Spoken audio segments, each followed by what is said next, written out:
Testing 1, 2. And we are recording. And we'll get going. So this is the PI trauma meeting, our quarterly meeting. We canceled last quarter for obvious reasons because the world has gone insane. And here's Dr. Franco coming back. Let me get her back in. Actually, you're coming in again.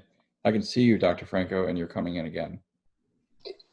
Yeah, so I'm joining. The sound is better. I'm using multimedia, so the Gotcha. sound is better on my phone. But Perfect. if anybody's sharing a screen, I can see it on a computer. Got it. Got it. That's good. That's smart. Very good. So we're going to try to get this virtual meeting underway, and just a few guidelines. We're going to try to pretend like we're all around a huge table. So the best way to do that is to turn your video on all the time while you're in the meeting. Let people see you. Let people see your expressions. That's a lot about communication is the way you're looking and talking. You can unmute, keep your microphone muted when you are not talking. You can unmute it quickly by using Alt-A or Command-A rather than fishing for your mouse and trying to hit the right button. That's just a little shortcut. So you can do that with the keyboard commands, which makes it pretty smooth.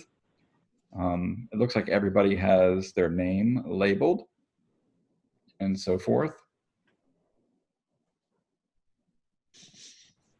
Normally we begin by going around the room and introducing ourselves. So let's do that here.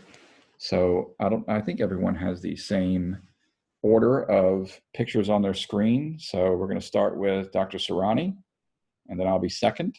And then we'll go to Chris. And if you put all of your speakers on, we'll see if that works. If you put it on the large view of the screens, we should all be in the same order. And then we'll go. We'll see if that works. If not, I'll call people out. How's that? Dr. Serrani. Good morning, Babak Serrani, Chief of Trauma at George Washington, as well as the Division Director at Virginia Hospital Center. Perfect tips. And I'm Craig Evans, the Executive Director of the Northern Virginia EMS Council. And that brings us to Chris. Chris Wonka, MWA Airport Authority Fire Department, firefighter, paramedic. Perfect. And Katie?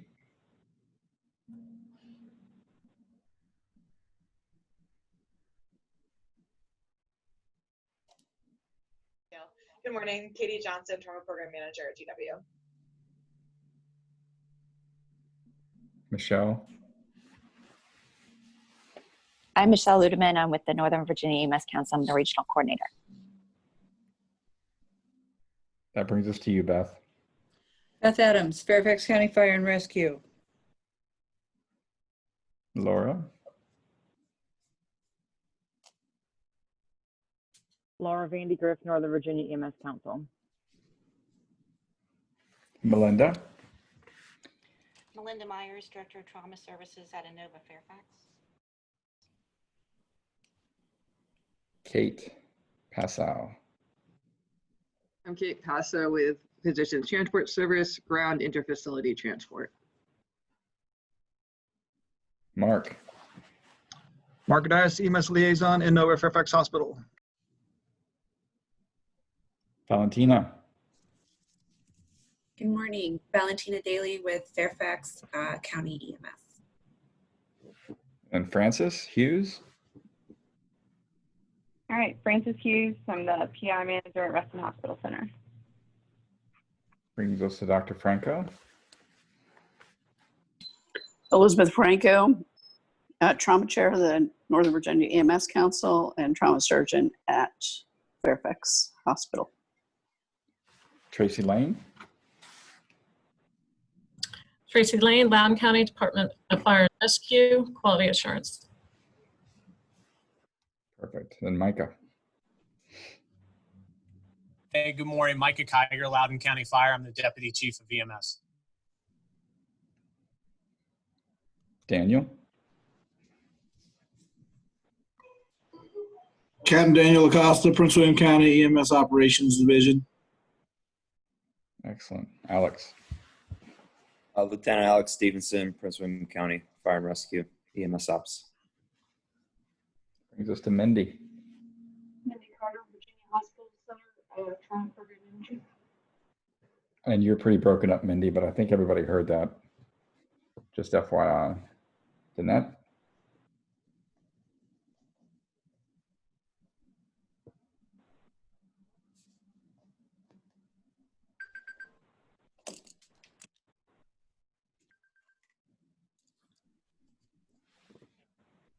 That brings us to Danette from Centera.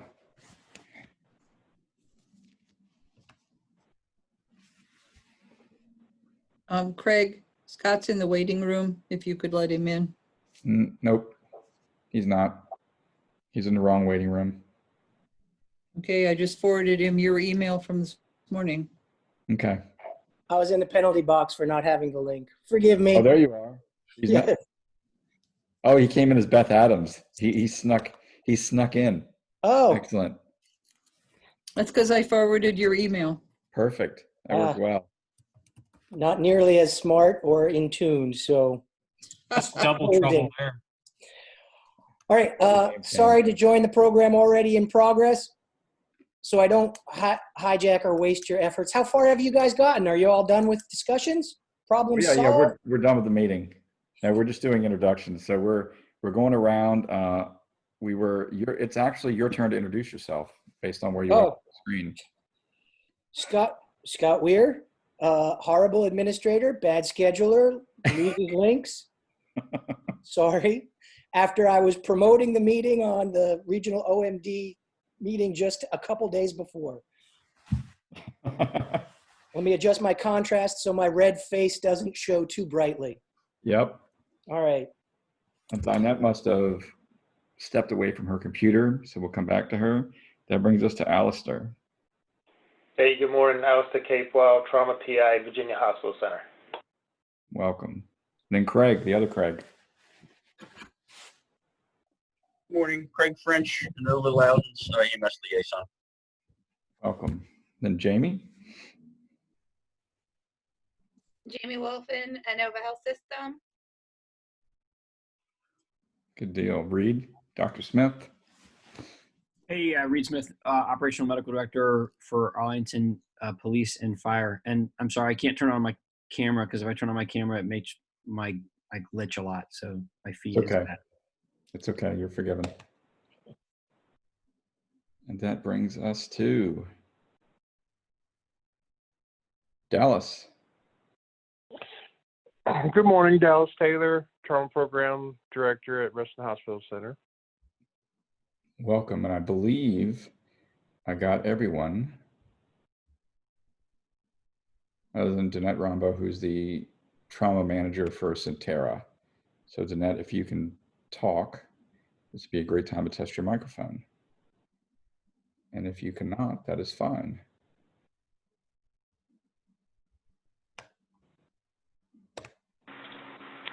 Craig, can you hear me? I can. Very, very good. Loud and clear. Hi, everybody. So this is Danette Rombo from Centera Northern Virginia Medical Center, Trauma Program Manager. Excellent. All right, it looks like the band's all here. I'm going to be monitoring the waiting room and chat. If anything comes up in chat, you can chat to yourself or somebody individually. If there's questions that you want to interact in chat while other people are talking, we will make sure we incorporate them into the discussion. All right. I'll turn it over to the chairs. So I'm going to defer trauma. If you guys are ready and would like to start with the trauma-related topics first, particularly since I was late, I figured we should let you go first and make best optimal use of your time as I repent. Sure. Why don't we start with Dr. Sharani since he was early on? Sure, happy to start. I'm going to attempt to share my screen. If I do that and we do that, you guys should be looking at a graph, correct? Yep. Yay. All right, so this is GW specific data, but before we start going down the road of comparing the first 4 or 5 months of 2019 to the 2020 COVID era, let me put a huge shout out to Inova Fairfax. We are in the process as a region, the DC Committee on Trauma, of which Fairfax is a member. We're in the process of putting together an actual manuscript discussing the impact of COVID-19 on trauma regionally. Of all the hospitals in the entire region, of all the verified trauma centers, that's Inova, Fairfax, George Washington, Howard, MedStar, PG, Suburban. You'll forgive me if I'm forgetting one, but I think those are the main ones that we reached out to. Reston, we did not forget about you, but I didn't have a point of contact. The only other hospital that has entered all of their data so that we can actually look at this, other than George Washington, is Fairfax. So huge shout out to all of the people out there, and thank you for doing that. Waiting for a couple of more months worth of data from the DC based trauma centers. And then we'll be putting out, I think, the first ever regional paper on COVID-19.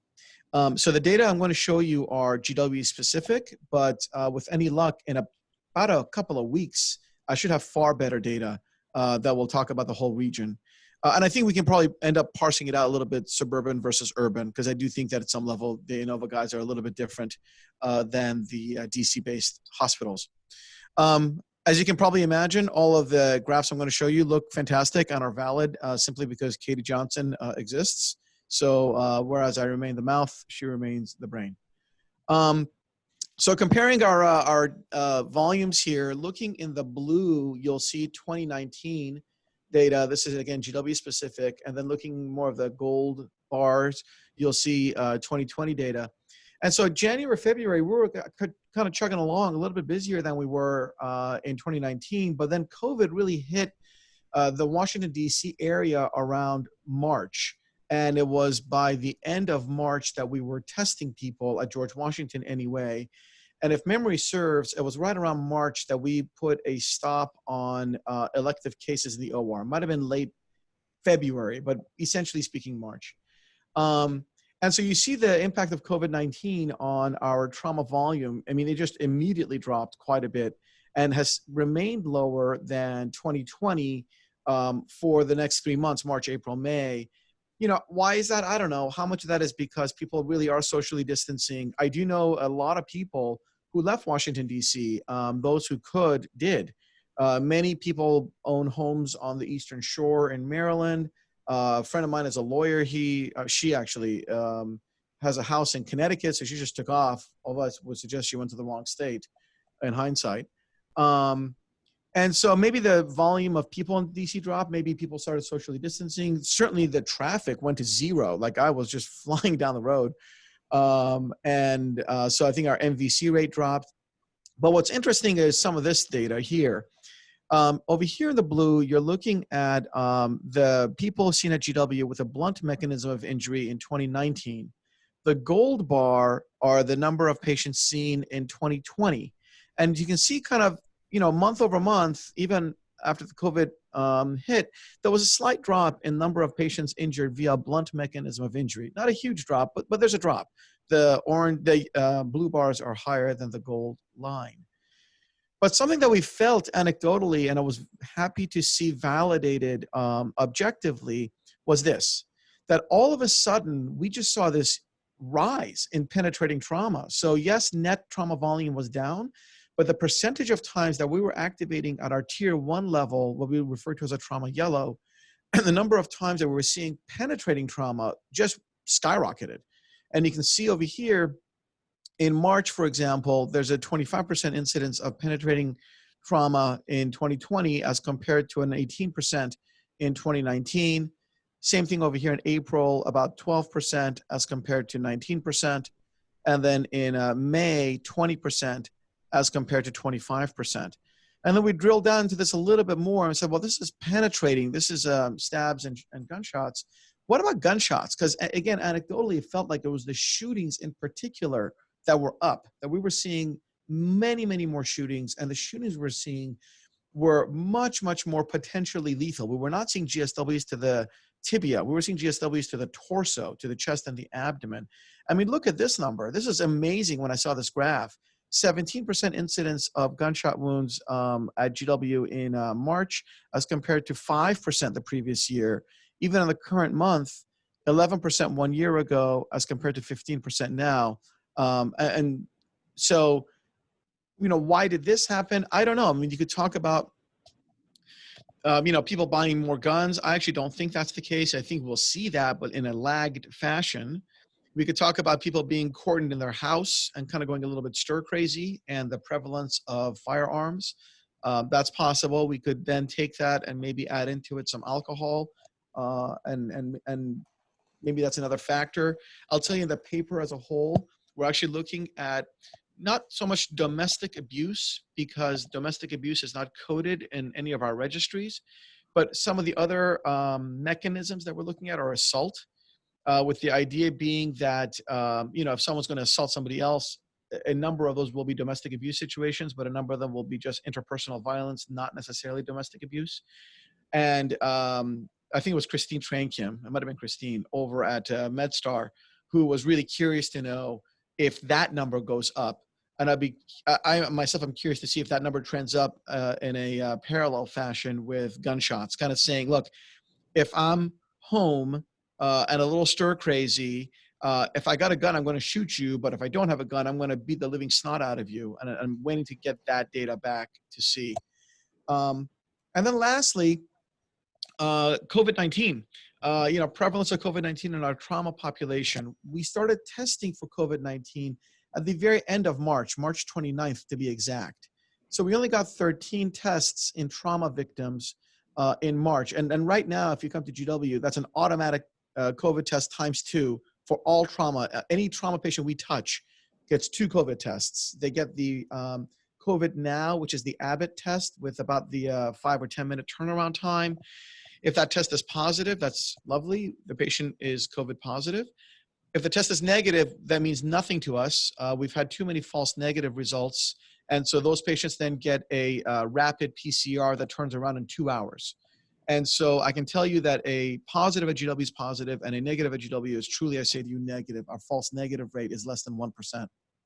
Dr. Serrani, if you can back up to the slide before this, Dr. Weir has a question in chat. It says, since it is reported as a percent, would not the percent increase if blunt drops in the denominator? Yeah, Katie and I talked about that. That's a great point, Scott. Katie and I talked about putting this up as an absolute number. I thought percent would be a more telling because that, you know, if it goes up by 2, I do need to report it both ways because you're right. As the blunt goes down, the penetrating percentage rate goes up, obviously.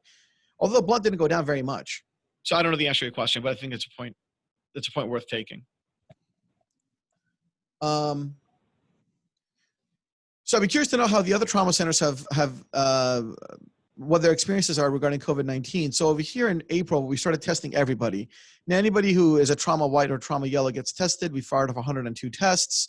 Of the 102 tests, 7 were positive. And then in May, our volume went up, so fired off 144 tests. And of the 144 tests, 14 were positive. If you look at the percentages, oh, I was able to do it before this. Here you go. 10% of our numbers, 10% of our patients tested are positive in May as compared to 7% positive in April. If you're an optimist, you would say it's starting to plateau. I kind of think it is. But if you're not an optimist, you would say it's still going up. I will say our most recent positive COVID on the trauma service that I know of anyway was Saturday, GSW to the abdomen, multiple hits to the bowel, and that person was COVID positive. So I'll stop there. If people want to talk about our process for how we deal with either COVID positive or PUI, which is basically the same thing, in the trauma bay versus in the operating room, I'd be happy to talk about that. But if that's not relevant to the conversation at hand with the entire council, we don't have to talk about it if you don't want to. That is all I got.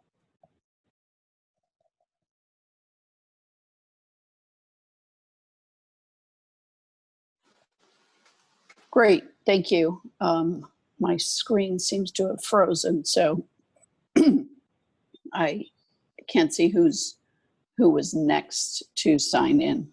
Craig, do you know who's next on our list for trauma, so we can just go around the room? Yeah, we can go to Fairfax next. It's fine. Just go from level 1, level 1, level 1, level 2, and down. That's usually what we do. So Sure. Okay. All right. So our numbers, and ours is very informal with this last minute change because we were looking at pedestrian struck.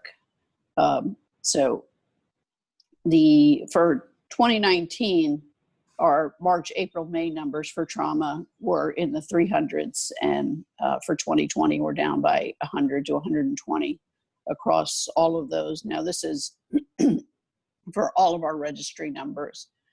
Now, I can say that anecdotally, the patients that have been injured have been more severely injured. So while our car crashes are down, I don't know if because everybody's flying down the road because there are fewer people on the road, but it seems like the severity of injury is higher in the patients that are coming in on trauma during this pandemic. And I think, the people that typically would refuse to come to the hospital just really aren't coming now. And, so the ones that are not in a position to refuse are coming, they're sicker. And we have seen some uptick. Our usual penetrating is somewhere around 8 or 10%. We've seen a little bit of an uptick. It's still in that number. However, again, the severity is much higher. And that's what we have for Fairfax. I don't have the COVID numbers, but that's an interesting thing to go back to look at. yeah, it's interesting. Do you think, has there been an upturn in GSWs, or is that a DC phenomenon? I don't know that there's been an uptick in numbers. Yeah, that's interesting. And when we came up with the topic of COVID, I didn't know what you needed to talk about, but if the trauma centers want to collaborate on any specific COVID procedures in the trauma bays or things that you find interesting, I'll leave it up to you to, what's interesting to you. So Sure. And I seem to have gotten kicked out of the meeting. So I can't see anybody's screen. You're here though. Still see me? Oh yeah, you're here. So you're in twice. So we got double. You got a safety net. Yeah. Well. I think maybe your phone is still here, but your computer. Yes. Yeah, my computer left. That's good. Everyone should log in twice. Belts and suspenders. If you're worried about your connection. Perhaps you might comment on the PPE that you don for an incoming trauma at the lower and higher level, so that we know what to expect when we come in? Sure. So for us, we went to full PPE for all alerts all the time, so no questions asked. And I'm glad to hear that Dr. Sharani has such faith in his COVID testing at his facility. I have faith in nobody's COVID testing. Part of the trust no one that world that I live in. So, and especially when they come in, you have no idea what they have. So we fully don. We've actually decreased the number of responders in the room. And having people more at standby so that if they need to come in, so that there is less crowd in case somebody does end up turning up positive later. So we are in full PPE, and everybody that comes in is. Well, I think you have to define full PPE. So I didn't mean to say we don't put on PPE. So the way we do it is any trauma activation. We have half the team stand outside. We also dropped our staffing in the trauma bay by about half between EM and surgery. Anesthesia stands outside. Everyone is in an N95 mask, gowns, double layered gloves. with the exception of the anesthesiologist. Should the anesthesiologist be invited into the trauma bay, he or she is in a full PAPR, and the team is told to stand back 6 feet for the induction, which is done in a tent or with a plastic drape over the face using a video laryngoscope, and we go direct onto the ventilator. We do not bag the patient. If we have to bag the patient because they're so severely hypoxic we have to rescue them, there's an inline virus filter on the ambu bag at all times. Anytime we disconnect the ventilator, the patient is pharmacologically paralyzed and the endotracheal tube is clamped. Once we go upstairs to the operating room, if it's an emergency case where we don't have time for the negative to result, because I told you a positive is a positive, but a negative is meaningless without the 2-hour confirmation test, then the entire team remains in N95 masks. There's no longer a need for a PAPR because the patient's been intubated. We do not intubate in the OR. We intubate in the trauma bay because we want to intubate and leave the droplets in the bay. The bay is then shut down for 30 minutes to allow the virus particles to settle and be decontaminated. In the operating room, we'll do whatever is necessary. By then, the COVID has resulted because it's a 2-hour turnaround time. If the COVID is positive, we maintain N95 and proceed on to the negative pressure rooms in the hospital. If the COVID is negative, then there's really no need to maintain N95 because you now have 2 tests, both of which are telling you the patient is negative, and you can go back to standard surgical precautions. And we've drilled this now probably half a dozen times, most recently today.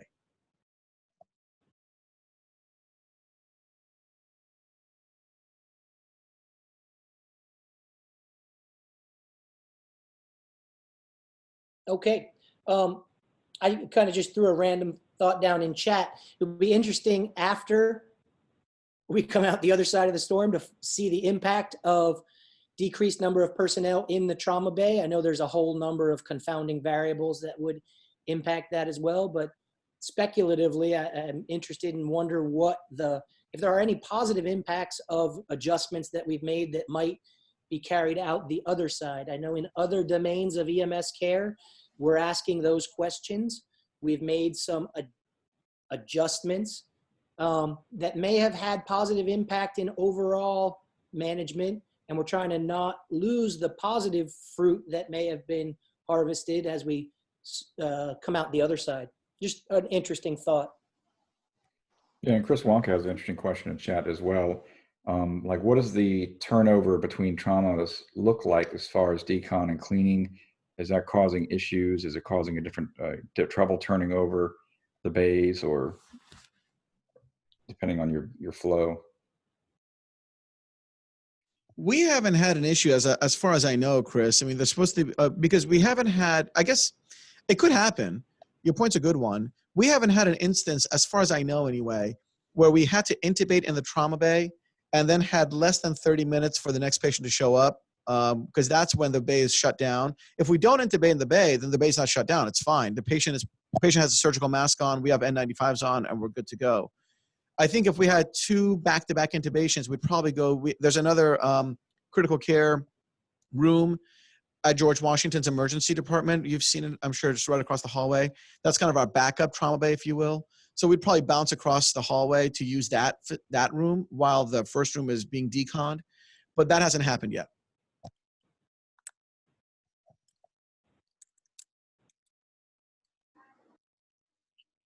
And for us, for the decreased number of people in the trauma bay, I think it has mostly affected our learners. So often we'll have 2 residents that will come in, and the more senior resident will either take the more junior resident through, or the junior resident is at least observing and seeing how the flow is. And we have not had anybody who's not that one trauma resident. We have 1 trauma attending and 1 trauma resident in the room, and that's it. Yeah, I know education across the board is taking a hit on this, or limiting the number of residents in lots of different rooms, and depending on the discipline. So, one huge challenge we've had is communication, and the reason is we've moved literally everything out of the trauma bay, including the computers, and so and the door has to be closed. So we tried to go to a walkie-talkie based system, but the walkie-talkies we bought, I swear to you, I think they're from the Bolshevik Revolution, because they just sound so garbled. It's horrific. So that didn't work. Then people were opening the door to be like, what?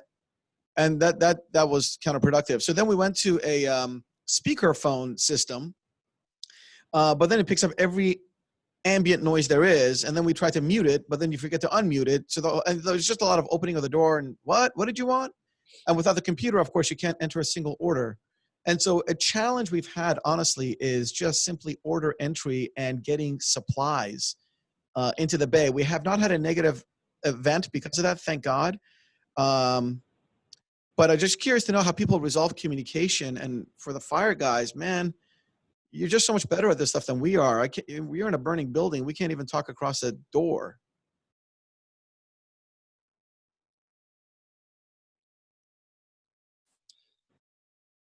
Definitely on scene of cardiac arrests, communication is difficult through mask. Yeah. I think that at some level, I think there's opportunity to learn some structure process type level analysis of how to improve communication, processes of communication and process flow. I imagine I've experienced it. Multiple casualties at one time present communication challenges amongst shared teams, and perhaps some things that we have the opportunity to learn in small controlled implementation can benefit us in the future. And I know you guys are really smart and have people that you can assign to this. I don't know, I just think there might be good fruit that comes out trying to find sunshine in the dark cloud. So anyway, interesting. Thank you for sharing. I guess our level 2 trauma centers.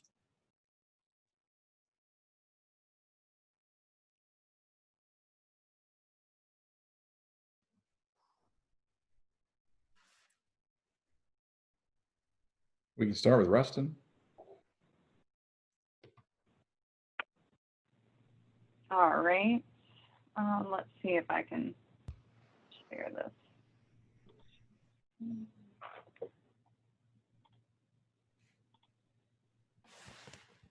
All right.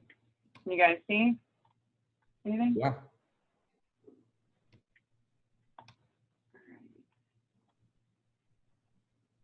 Okay. So we kind of went with a more approach to how we've kind of changed our processes, or had to alter our processes, I guess. Overall, we've had about 450 patients who have tested positive.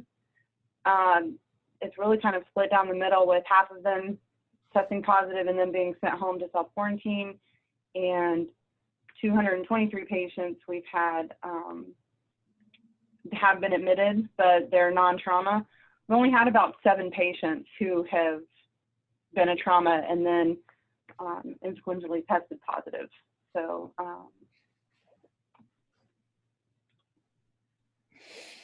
our communication starts with the EMS call. EMS is taking a lot of initiative to go ahead and report any symptoms or COVID exposures that the patient may have. If not, we've instructed our staff that whenever we receive the pre-notification call, that there's a kind of prompt for those questions. When the patient arrives, we mask them unless they can't tolerate being masked. We test all the long-term care patients with all the outbreaks that we've had in the area. We assume that they're all positive until proven otherwise. We obviously question the patients, but nowadays everybody seems to have some sort of either exposure or potential exposure. Rapid testing we do in-house, and then we have sectioned off our emergency department to try to limit the exposure to anyone who is potential and who is not necessarily. We do, whenever we get our Bravo activations, if they do have any symptoms, we do consider putting them into the negative pressure room. We've had to alter some things in order to, you know, have the supplies readily available that we would want handy for some of our activations. We do still require that all alphas go to the trauma bay regardless of COVID exposure or COVID status, I mean. We do also limit the amount of people that come into the trauma bay. So we have most of the team stands outside, and we haven't had too big of an issue with communication, but obviously, you know, sometimes more people have to come in just to have more hands on deck when we're log rolling and things like that.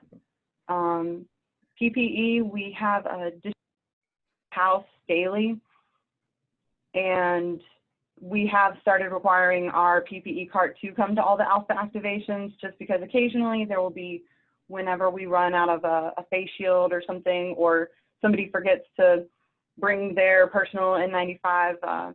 So we just kind of like to have that in all in one location for our alphas. We do encourage the use of PAPRs if we believe that we're going to be intubating a patient. Trauma, ED, and anesthesia all have their own designated ones. There is also a bag in each trauma bay that has PAPRs available for each person to use, and all of the staff was, you know, updated and competencied on using those. Let's see, for our emergent surgeries, we do prefer that if they're COVID tested, but obviously we're not going to delay any kind of care for that. We just assume that everybody is positive until they are proven otherwise. And for our elective, we opened up our elective surgery May 1st, and they are COVID tested prior to going into the operating room. Let's see. So for our admissions, we have a mixed ICU. So all of our critically ill patients are obviously going to go to the ICU. We do try to limit the cross-contamination. So the RN assignments are, you either have an assignment with COVID positive or COVID negative. And we do have a unit that's designated to our COVID patients. It happens to be our trauma step-down unit.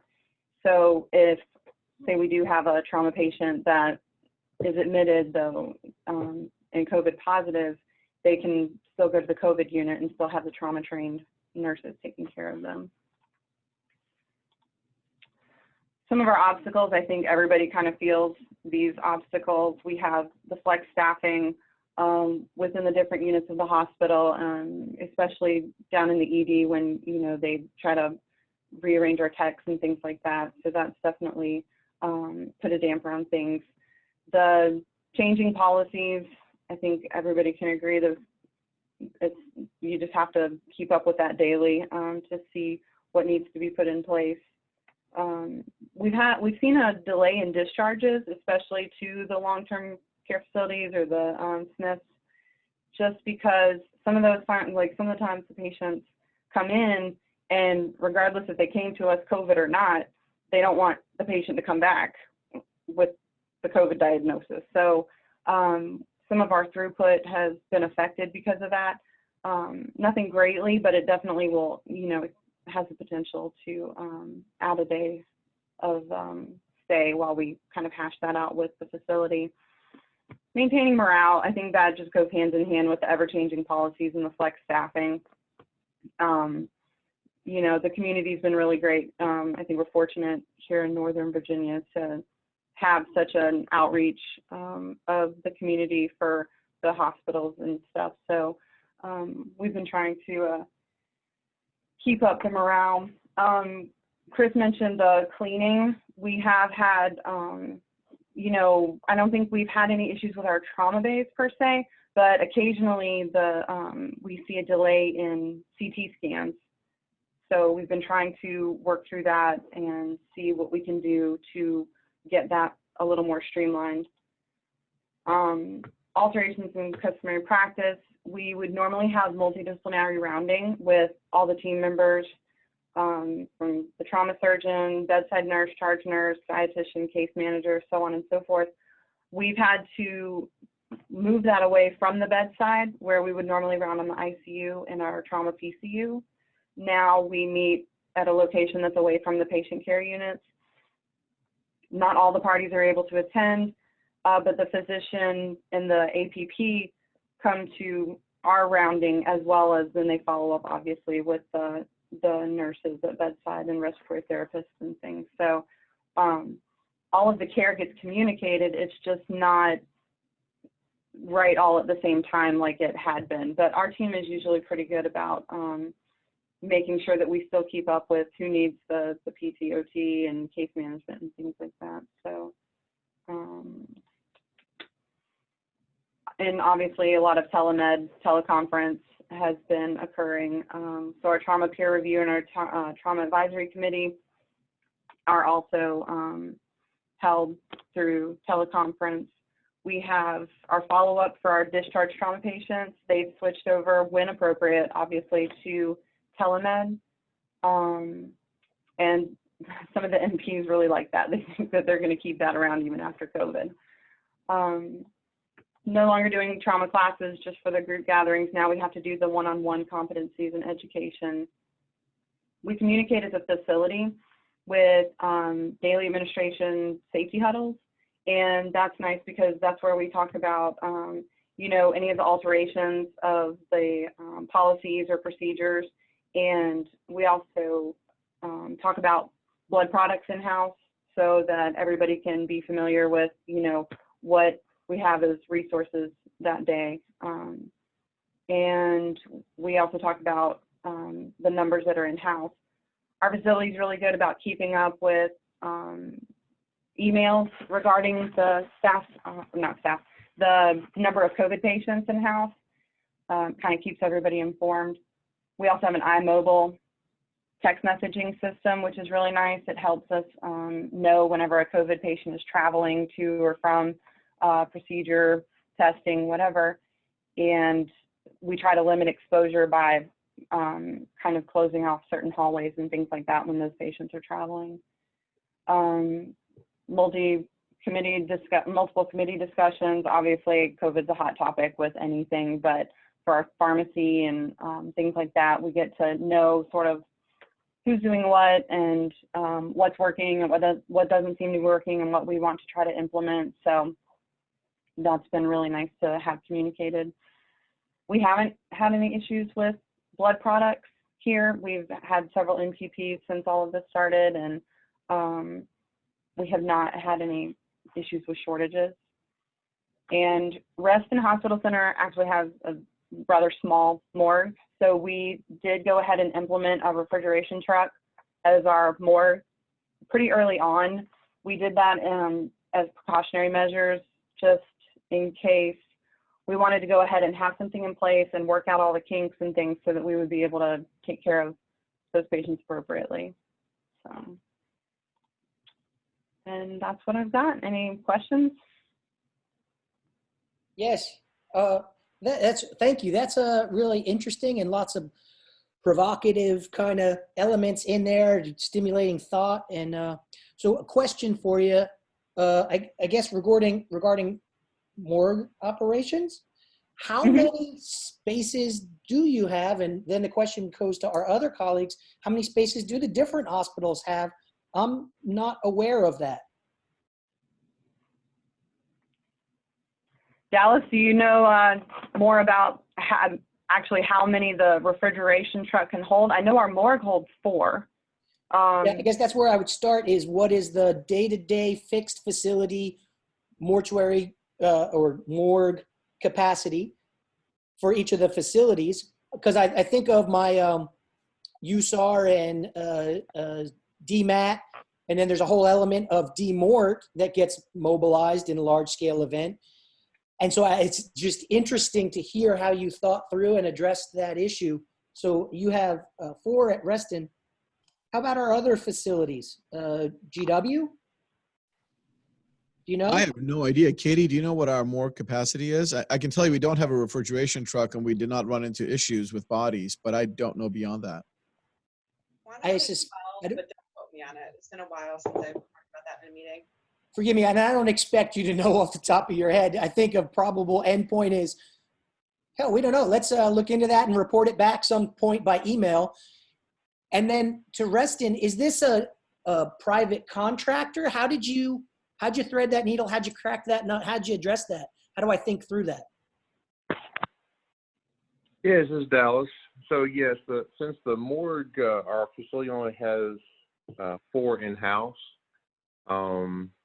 we were able to get with a contractor that provided us a refrigeration truck. And the refrigeration truck, I mean, it'll hold probably at least 20 to 25 people in it.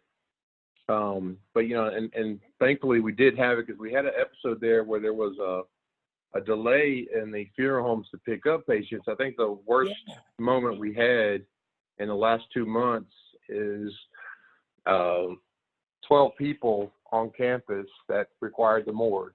And of course, like I said, I only had, you know, I had 12 people mainly because there was a delay in the patients being picked up by the funeral homes. So luckily we got lucky on that end. I do know that the District of Columbia has, I think, 2 refrigeration trucks that the medical examiner acquired a couple of years ago in the event of mass casualty. So I think that that would have been available backup for us as well. I see. So DC has the fixed capacity in reserve for 2 refrigeration trucks internal to city operations. Is that what I understood? Correct. I see. So I guess if it rises to the regional level, that's the point at which they would request state DMORT assets or other resources. It's just interesting. The last time I had any interface with this was in New York City. I wasn't really thinking about that at the time. So I'm just of interest as I see you guys walk it out and think it out. It also, Dr. Weir. Yes, please. I think one of the other regional assets, I know Captain Wonka can probably weigh in on this, is they've got some resources at the airport unless something has changed. You know, like large cooling areas or something, potentially when you think like an aircraft crash, the number of folks that they would be dealing with, which is immediate on-site stuff as a resource if we ever get into that concern. Yeah, we have spaces reserved, and we do have a contract that is maintained for both airports in terms of private refrigeration trucks expressly for that purpose. But we don't really have any on-site like rooms or existing refrigeration. It would be interesting though if we had to exercise that contract now, because I don't know, you know, that contract's there for an isolated plane crash, other MCI type incident. And generally that doesn't happen simultaneously with a regional, you know, or international pandemic. So I don't know how stressed those existing private contracts may be, especially if, you know, if Reston and 5 other hospitals in the region are also using private contract refrigeration trucks. I don't know how available they'd be. I just know that we do maintain those contracts for exactly that reason, like you described. It just underscores the complexity of the global incident management and emphasizes the need to integrate in an integrated management system, because I am sure EMS is also contributing to that demand insofar as we have had an increase of DOA or arrest, no resuscitation attempted. Thereby that usually goes the route of community funeral home, if possible. Our agency, when that is untenable or humanistically unreasonable, on rare occasion relocates the decedent to a hospital-based morgue. But if they're already at capacity, we will be adversely impacting their operations. And so that's going to spill downstream, and just something to be aware of for future events or next event, or underscoring the complexity of this. So Reston, thank you for bringing that forward to just think through it a little bit, at least superficially, and good to review some of the resources and assets that are available and emphasize the need for regional management, information, and resource sharing as demand likely spills over. Anything else on that specific topic? I think there was one other, that's all I had. Thank you. In the interest of giving everybody time and not, I have more questions and would discuss more, but I'll move on. Loudon Hospital Trauma Systems. Would you like to present or share? Yep. So I didn't really do any presentation or whatnot, but we had about, let's just talk about May. We had about 65 activations and about 7 of them came back COVID positive. We do activate our ground level falls if they're on anticoagulants with head strike or found down. So we did see a trend that patients were found days later on the ground with the elderly because no one was checking on them. So we did have a couple people that came in like that. Very, very social distancing was happening. They would knock and then find the person on the floor and they couldn't get themselves up. So it was a couple days laying down or trying to move and they couldn't get up. We follow systems. So ANOVA is a system. So we followed the same trauma alterations that Fairfax did. So anyone who came in, we had full PPE, which was described by Dr. Franco. So ANOVA did a system approach with the COVID. So it really came down that all the centers kind of did the same thing when it came to trauma. We have 9, we can hold 9 people in the morgue. So that's kind of our total. We didn't have issues discharging at Loudon. We have LNRC, which is our SNF and long-term facilities. So we just discharged, if we could, to that facility. So other than that, our team helped out in the ICUs. Our IMC turned into more of a ICU at the time. We had a lot of vented patients. So trauma also helped out with the critical care patients if they were COVID with no traumas. So we kind of worked together as one unit. That's really us on COVID. We didn't have a lot of penetrating traumas or whatnot. Now we're getting a lot of people going outdoors. So now with phase northern, I don't know if we talked about that. I didn't hear anyone talk about the phases, but we're getting people on horses now. And obviously we're not in the city. So we're getting horses, we're getting car crashes, we're getting bicycles on the WOD still, but it's increasing. So I don't know. I know Tracy's there. It's just kind of a different trauma's coming. And obviously we now have, we usually maintain a lower census. COVID went way down. That's kind of why we helped with critical care. Now we can't help because now everyone's decided to leave their house and do bad things. So definitely see an increase now on our census with trauma patients just because now they're able to do stuff that they weren't 2 months ago. And all that pent up energy is going to come out on the mountain bike trail, right? Yes. Well, we're getting kids. We are getting some kids now. So, and then graduation, we've had a couple graduation things that occurred. So different variety, but maybe these 100 days of summer is going to be lovely for the trauma centers. We'll definitely be busy and not get rest after the COVID. So we'll see. But does anyone have any questions? Oh, yes. Loudon Nursing. Yes, it is. Oh, you guys are writing it down. Yes, that's LNRC. We did open, I do want to let you know, we did open a COVID SNF area that could take about 20 patients, which is a part of LNRC. We just kind of cohorted the COVID patients. I think everyone probably, did everyone cohort their COVID patients at their facilities or tried to? I'm assuming everyone kind of did what they could do. We did at Loudon change a lot of our rooms to negative pressure rooms. So that was something like our ICU and our IMC are now, every single room is a negative pressure room. So we did transition that so it wouldn't make a difference where we put them, that they were all negative pressure. So I don't know if people did that also at their facilities. Other than that, we followed in line with our system and our system decisions. Awesome. Thank you for sharing. The expansion of LNRC and the availability of LNRC is interesting to me as we occasionally look at outcomes in EPIC, and I'm looking at my patients that I admitted.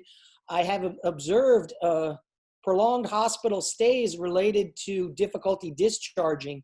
And certainly I see the potential impact of capacity on inpatient capacity if you can't discharge the patient, spilling over subsequently to the ED, and as volume increases on the front end in an event, and discharge ability, I just made that a word, on the tail end, adversely impacting that, that certainly has a double whammy on our inpatient capacity. So it's interesting, the different strategies that can be brought forward or brought to bear to manage this in the next large-scale event that we face. So I listen with interest, and thank you for sharing that. Would love to see that written up or presented somewhere, as in, you know, all the details of how you flesh that out, how you achieve that. I think those are some of the fruitful strategies, kind of a playbook that we can go to in the future. So thank you. Yeah, and then, you know, for trauma patients that had to go back to their facility, some of the facilities around us just asked for 2 negative samples or a sample before they left. So if we knew we were discharging them within 24 hours, we would send the 24-hour test in anticipation. And then that would also, working with your facilities that you know, that also helped prevent the facilities from taking them back. So that was kind of nice that case management worked with them closely. But if we didn't know within 24 hours, obviously we would have to hold the patient another 24 hours for them to take the patient to prove that it was negative. So there was good communication. And that's assuming that rehabs and nursing homes don't have the capacity to cohort positive patients, correct? I'm not sure, other than they probably didn't want a COVID positive patient back in. I think that's the main concern, because some of these patients did not even get tested for COVID, but they still wanted a COVID test before they left our facility. Yes, I guess I just unpack it in different strategies. I don't have complete understanding. It's just what I have is an interest and a thirst for more knowledge and understanding of what happened. Whether or not rehabs and nursing homes can cohort, if they wholly can't, then yeah, that's a bad strategy to have them take a positive patient. So that's going to be an issue for next type event that we'll need to think through, solve or resolve or develop strategy for, I would imagine. Now, the Department of Health reached out, the local Loudoun Department of Health. There was a nursing home that needed their employees to be fit tested. So there was a need in our county from the health department, because the health department has all, I don't know if you guys know this, but they have all the fit testing supplies for just kind of doing the fit testing, but they didn't have anyone who could facilitate it. So that was something to help out our nursing homes and whatnot, is to help get the individuals out there so we can train and then get everyone fitted. So that was something interesting when we got that call. Dr. Weir, this is Jamie. Some of the background too on doing the Loudoun nursing and rehab was that we had a number at the beginning of the response. We had a large number of nursing homes that were seeing coronavirus tests on the lab results, and they were correlating that to COVID and refusing to accept those patients back. And when we had that situation, they started asking for second, third serial coronavirus testing. And that's where the idea for us having a location that we could temporarily discharge to essentially came from. Yeah, that's one of the strategies in the playbook that I haven't really thoroughly thought out, but I'd love to see if was successfully implemented elsewhere. And then the other concept is, all right, if they have operational need for something, and they don't have the capacity to do it, but we have the technical expertise to do it in their facility. Look, if I can cater in your kitchen and it helps my operations for you to be able to receive the patients, well, then I'll come to your kitchen and I'll cater the meal in your kitchen if it helps me discharge patients. Yes, with some burden, but anyway, it's just kind of, I'm trying to creatively think to expand our playbook.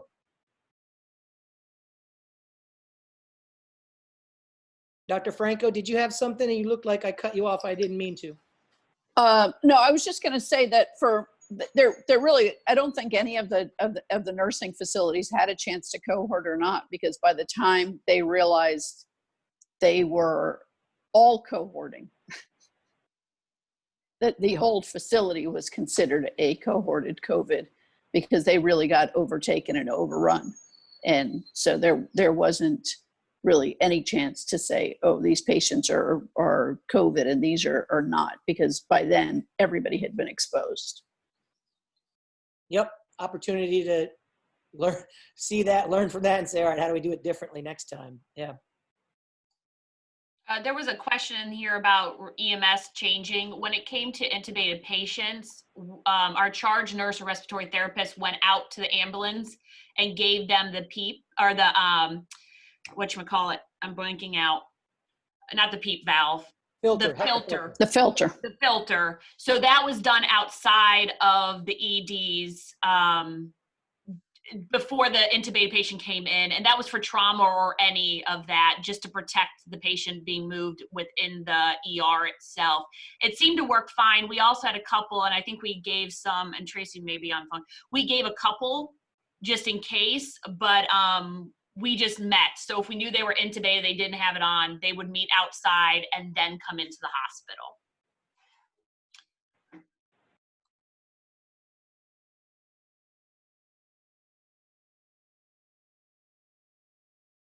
All right, thanks. Sorry, it was driving me crazy. My screen is backwards. I'm trying to reverse it because left is right and right is left. You caught me doing that. All right, VHC, if you're on the line. Hello, this is Mindy. Just kind of a summary of some of the things that have been happening here at VHC. Pretty quickly, our engineering team converted half of all of our inpatient rooms to negative pressure. Did that fairly quickly. Now we are embarking on attempting to make all of our inpatient rooms negative pressure. One of our trauma bays has been converted to be negative pressure as well. So we also opened a new unit in the old section of the hospital to increase capacity, and there are patients on that unit.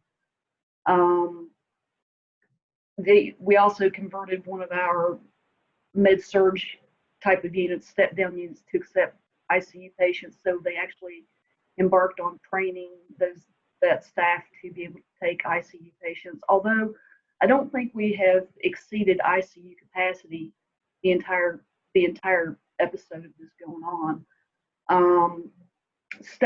We do have a lot of entrances. Those of you who have been here, there are a ton of entrances into this hospital.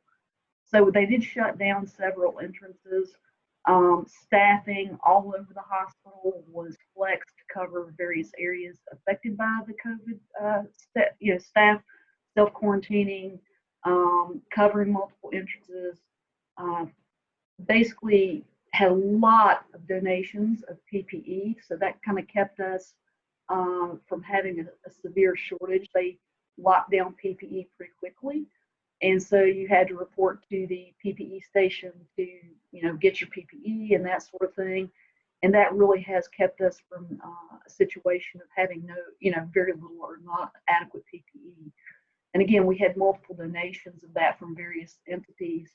I'm sure, as all of you have experienced, there has just been an outpouring of food donations and things like that. And so our administrative team basically put together a small team of people to sort of distribute that fairly as it came in the door. 3 of my 4 employees have been flexed to that float pool up to 60% of the time, most notably my registrars. And so while I'm keeping a close eye on my registry volume, obviously our volumes have dropped off a bit. So I'm starting to slowly pull them back in as our volumes are starting to tick up again. So keeping a close eye on that. I will say that I'm extremely proud of this hospital. You're watching the VHOS numbers and things just like I am. We've obviously got the most population and the densest population in the state here. And so we're kind of ticking hand in hand, you know, a little bit with Fairfax, we have discharged nearly 900 COVID positive patients and gotten about 30 off, close to 30 off the vent. Compare that, my husband actually is an administrator at a large Richmond hospital, and his hospital was closest to that nursing home that really flared up early on. They literally have only gotten about 3 patients off the vent, and you know, tons and tons of deaths at that hospital. So I think, given, you know, if we look at ourselves in other areas, I think we've done pretty well.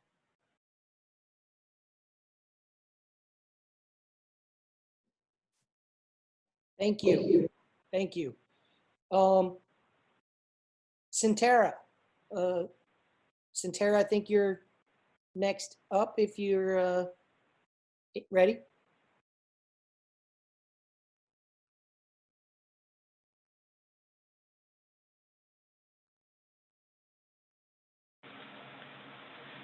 Hi, everybody. Can you hear me?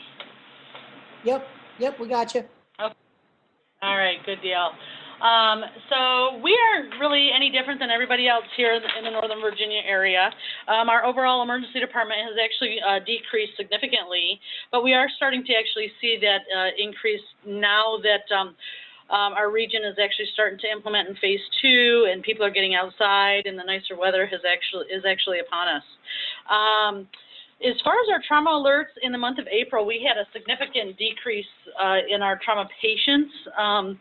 We only had 10 activations for April, and now we're actually up to 19 for May, and then we are already surpassing that for the month of June. So we have actually seen an increase in acuity. Like the rest of the folks said, is that whether or not it was because everybody was getting a little stir crazy and needed to get outside, but overall we're actually seeing an increase in our trauma population. Just like everybody else, we're actually limiting how many people are actually in the room when it comes to actually dealing with a trauma patient and COVID overall. PAPRs are available for use for intubation. We do have a separate hot zone, if you will, in the emergency department, which is an 8-bed negative flow area. So that is actually very nice. The trauma patients don't go into that area, but the medical patients will. But even for our trauma population, everyone is all PPE'd up, if you will, with the appropriate level of equipment. We have seen a delay on the inpatient side, you know, for discharges to LTACs and SNFs, just making sure that we are getting them cleared from a COVID perspective.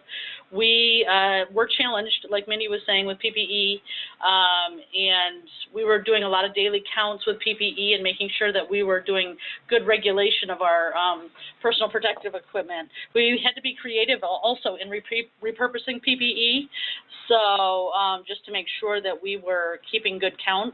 The ever-changing rules and regs for room turnover was a concern, whether or not the room was down for 3 hours, and then it was 30 minutes, and then it was 45 minutes between the actual emergency department room and then also in CAT scan, and I think Dr. Serrani had touched base on that as well. Our ICU has been full to the max and overflowing. We do have another ICU area down in our PACU area. Our current ICU is 24 beds, and they have actually been maxed out. Our emergency management committee had to do a lot of hospital realignment for rooms because our Centera system had projected that we were going to get hit with many more patients than we have actually received. So we needed to be able to have a plan to double rooms and expand into other areas of the hospital for ICU patients overall. We have been redeploying staff to other units from the OR because the OR was closed as, you know, everybody else's OR unless it was an emergent case. We have redeployed our freestanding emergency department staff due to volumes, you know, cut in half at that facility, and really just having them be helping hands in the ICUs and the intermediate care units to assist with PPE and to assist with proning patients and things of that nature. We ended up setting up our command center here at our hospital, and that has been a really great experience for everybody. If you were a leader that never had experience command center set up. It was actually very, very educational for a lot of folks.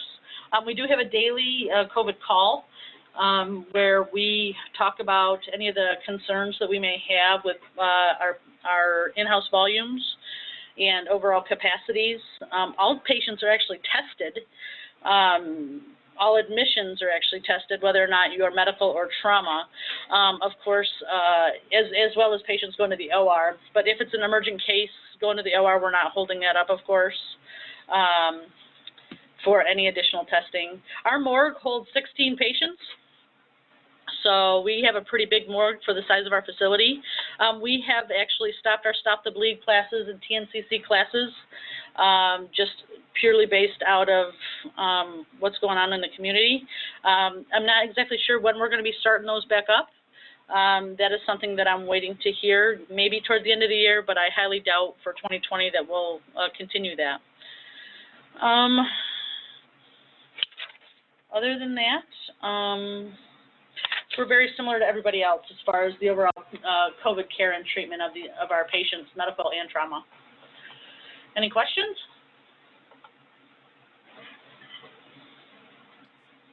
Tara, Danette, thank you for sharing. Floor team, anything, questions?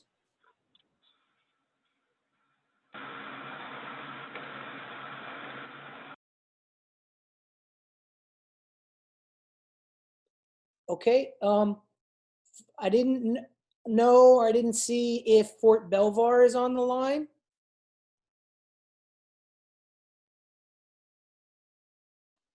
They didn't sign in, or they didn't announce themselves when they came in.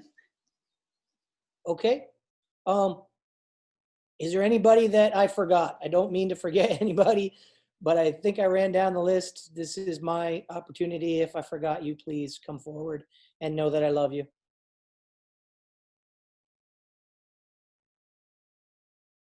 All right, I didn't forget anybody this time, gratefully. All right. I just have Scott, I have a question. Yes, it's more for Craig and Michelle and Laura. Are the comments and the things in the group chat going to be captured for the minutes as well? Sure, we could have a separate section of the minutes because it's a virtual meeting. They're all recorded, so we get a printout of them and we can just include them in the minutes. That's a great idea. Thank you. Yep, sure.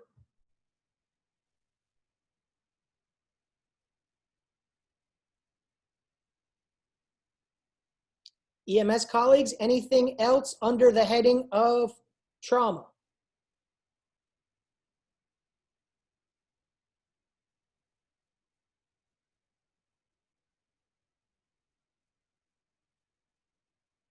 Yeah, okay, sorry, I was trying to look at the agenda again and go back and I lost my screen. So I guess we'll move to thank you, trauma leaders and coordinators and everybody contributing to that. It helps us to understand the impacts on your operation, how you've adjusted, and helps us to best understand and be prepared when we come in, what to expect. Oh, I guess I should ask, trauma colleagues, is there anything specific for EMS, things that we are doing that we should continue doing, things that we are doing that we should stop doing, things that we aren't doing that we should start doing? Giving you floor and space. It's been nice having the temperatures being set. I know we talked about that at the previous meeting where the baseline temperatures weren't really coming in, but it's nice for us to be able to track and trend them, starting with the EMS. Francis, you're super muffled. It's like you have a pillow or something over your microphone. Can you hear me better now? A little bit better, but still a little. The temperature check coming in from EMS, that's been really nice. We had talked about that at a previous meeting where, you know, they said that if they were checking temperatures, sometimes it was because they determined they didn't have anything better to do, but having those temperature checks are really nice. Yeah, we couldn't hear any of that. I'm sure it was. Temperature checks was what I understood. that are we Yeah. instituting temperature checks, or what are we doing with that? Is that correct? Nod. I see Francis, in it the looks like chat Francis room can as see it in well. the chat. If you can put that in the chat, Francis, that would be amazing. So our cardiology colleagues had asked, as part of the STEMI alert for MI, to include some not survey, some questioning, screening around: have you had cough? Have you had shortness of breath, fever? Have you tested positive for COVID in the preceding 2 weeks? Recognizing their request, we are seeking to try and message that it's not just specific for STEMI patients. Many patient types, in fact, most patient types may benefit from that element added to the sample history as part of your inbound radio report. So for our posture, we're trying to incorporate that element. Temperature as a vital sign, we'll add to that. I think we do list that as one of our vital sign elements, but we'll take the opportunity to put our thumb on the scale, add emphasis to that as well. I'm hearing you say, Francis, thank you. But how does that add anything? Because to Elizabeth Franco's point, if the guy's afebrile, are you going to take off your N95? I wouldn't do that. As well, our cardiologists early on in the COVID thing, in my opinion, ran for the woods. And they're like, oh, the sky is falling, the sky is falling. And when I finally sat them down and was like, just explain to me, what is PPE to you? Because you have to put on a sterile gown, you have to put on sterile gloves, you have to put on a bonnet hat, you have to put on booties. So we're really talking about an N95 versus a surgical mask. That's what this entire fight is about. And they're like, yeah. And I was like, well, then I don't understand why you're wasting my time. Yeah, if I could speak candidly, that Goliath isn't falling. And if querying gets a STEMI patient to a balloon faster by asking questions, we're willing to ask and relay that information. So I mean, it seems yeah, like that was the posture. The only entity in the field of medicine, entities in the field of medicine that are quote unquote at risk, in my personal opinion, are the paramedic and the anesthesiologist, because they got to intubate the patient. Now, we made a decision that we would not perform an emergency cricothyroidotomy, surgical cric, in a known COVID positive. We would do an emergency cricothyroidotomy in a PUI because, let's face it, the majority are negative, and that's not terribly good if you just exclude that entire procedure. But my point being, the only people who are really at risk are the airway people. Everybody else puts on an N95, and man, you're okay. And so making the paramedic go through these additional moves of telling me, has the guy had a cough or a fever? Has he traveled? You know, sick contacts. These are meaningless because the paramedic can hit no on everything, and I'm still going to think the guy's a PUI. Paramedic can hit yes on everything, and I'm still in my N95 mask.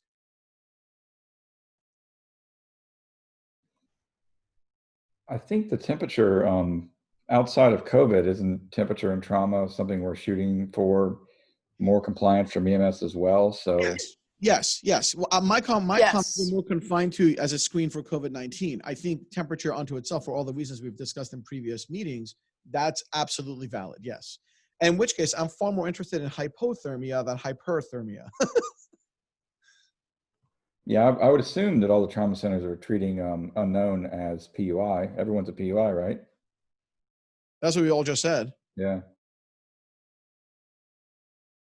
All right, hearing you say the cardiologist shouldn't want that information. You tell them that. That did not come from me.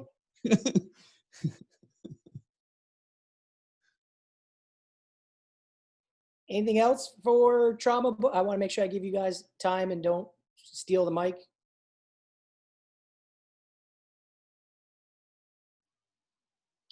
No, just to echo what Dr. Sharani just said, it is all about communication, and sometimes the EMS communication to the cardiologist is not enough. It's a phone call from us. You know, I had a similar conversation with an IR colleague and a COVID patient, and they said, but if we take them, then then we expose of all people. And I said, well, it's the same thing, you know, put your mask on.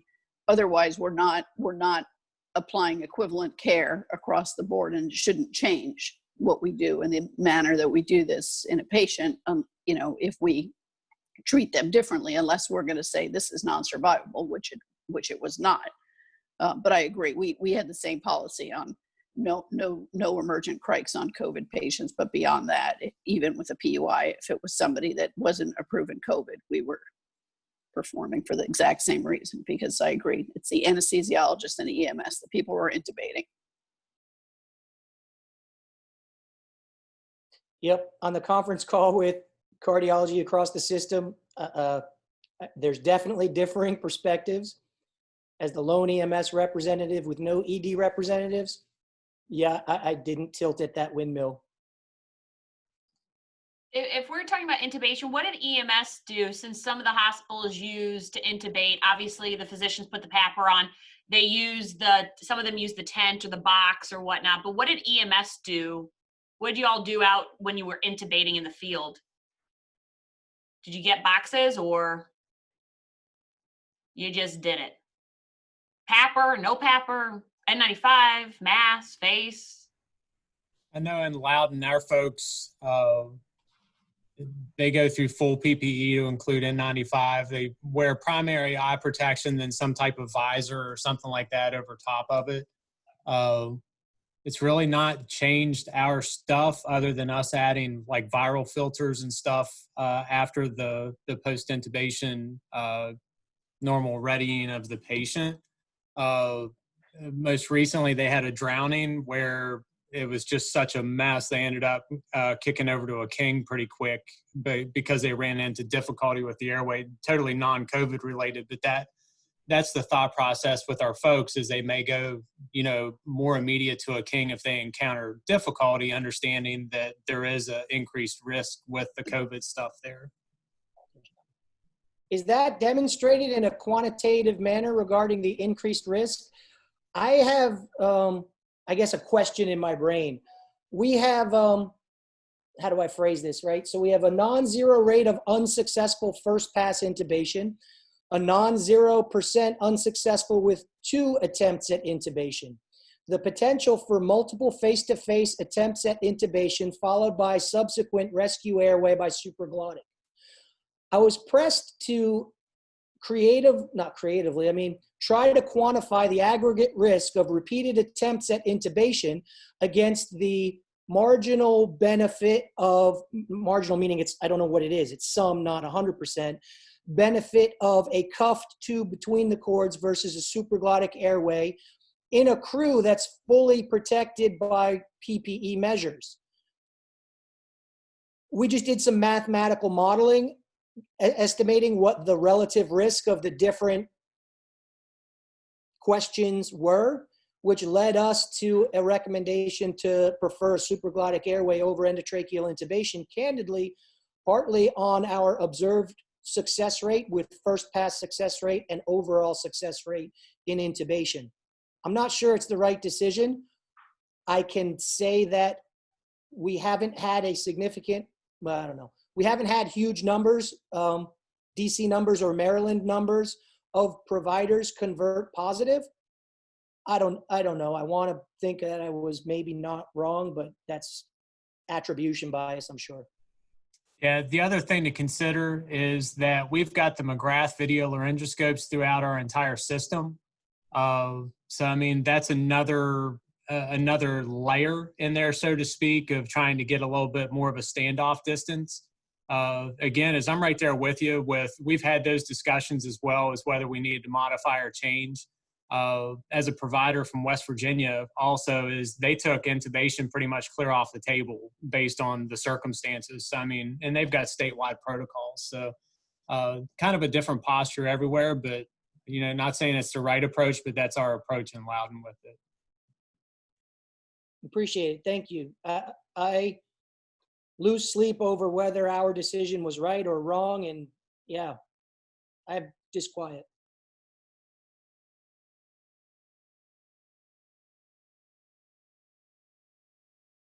All right. Medical topic, sepsis. All right. I don't know who came first, logged in. We'll go alphabetically, maybe. Alexandria.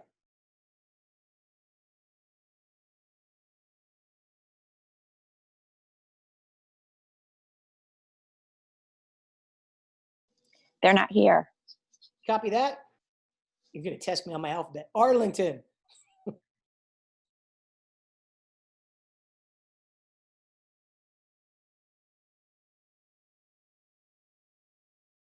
Okie doke. I'm not remembering everybody. City of Fairfax.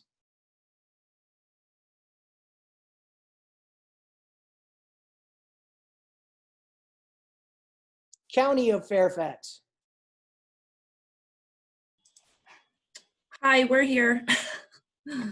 Let me see if I can share my screen. Thanks, Valentina. Sure. Well, she's setting that up. We opted, since we had just run sepsis numbers in preparation for an upcoming continuing ed cycle, and looked at calendar year 18 and 19, we opted to, we're using that same data set for this presentation. And now I'll shut up and let Valentina talk about her report. Thank you, Beth. Can everyone see the screen okay? You should see like a pie chart and a bar chart. Yes. Okay, great. Thank you for confirming. Okay, so as Beth mentioned, we looked at 2 full years of data here between Jan 1, 2018 and December 31, 2019. And we specifically looked at those EPCRs where sepsis alert was noted and found that there were 179 patients. The breakout between, we had more male than female, and kind of like the largest age was in the 80 through 89 bucket there. Of the primary symptoms that were noted, neuro and fever were the highest ones. And it looks like 17 patients had systolic blood pressure of less than 100, respiratory rate of greater than 22, and GCS of less than 15. Nearly all of them had a temperature reading, which is good. And looks like the highest amount of them got oxygen. One of the limitations that we noted is that a lot of providers don't necessarily use the field where sepsis alert is documented. So we could have potentially missed a lot of sepsis patients where the alert was only noted in the narrative. And so that's kind of how I looked at it. Does anyone have any questions?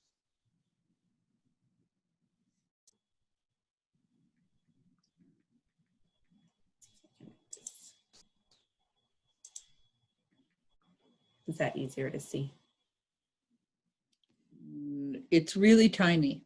Oh, sorry. Let's see. Yeah, that one's probably better. Or switch it to PowerPoint. That would take a little bit more. Right. So Valentina, I don't know if you can tease these elements out from this graphic or this analysis. How many met criteria for presumed septic shock? And then how many met QSOFA 2 or greater? I'll tap dance while you look at that and derive that to the group. We tried to use QSOFA as a marker of what we used to use possible sepsis notification, meaning I'm not saying you're in septic shock, but you might be sick and it might be an infection.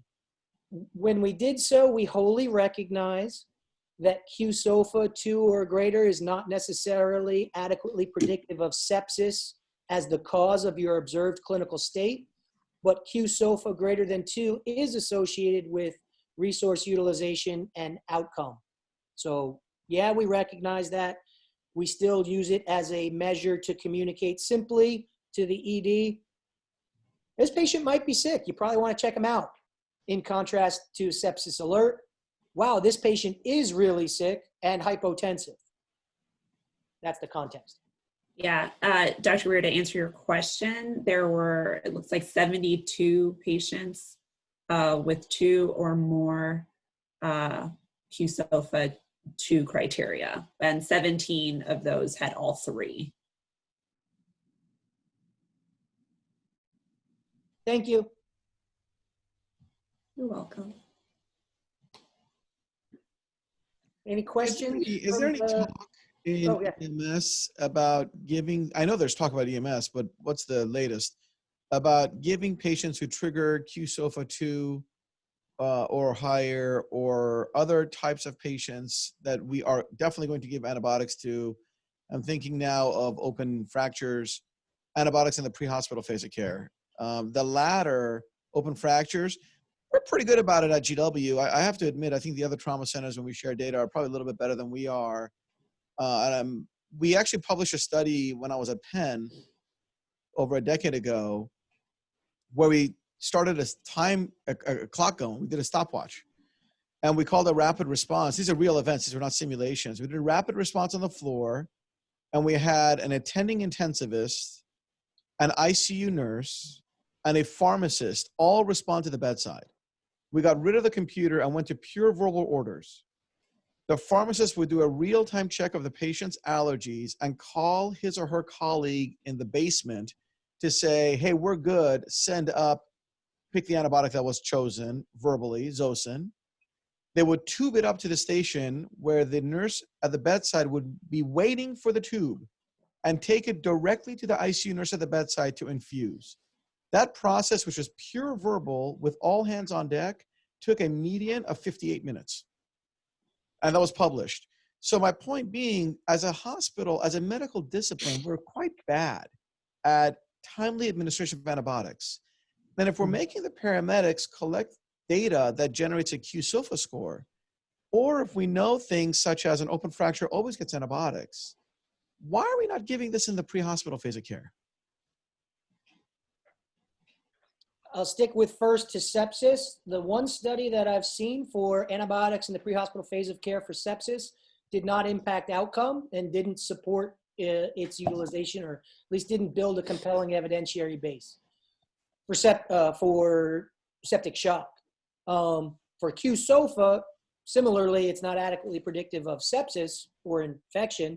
Other elements contribute to an observed SOFA score of 2 or greater. So that factors in.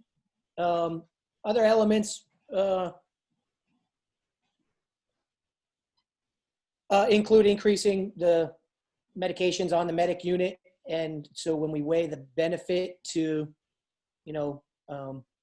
other logistical factors of storage, et cetera, we haven't moved forward in that direction.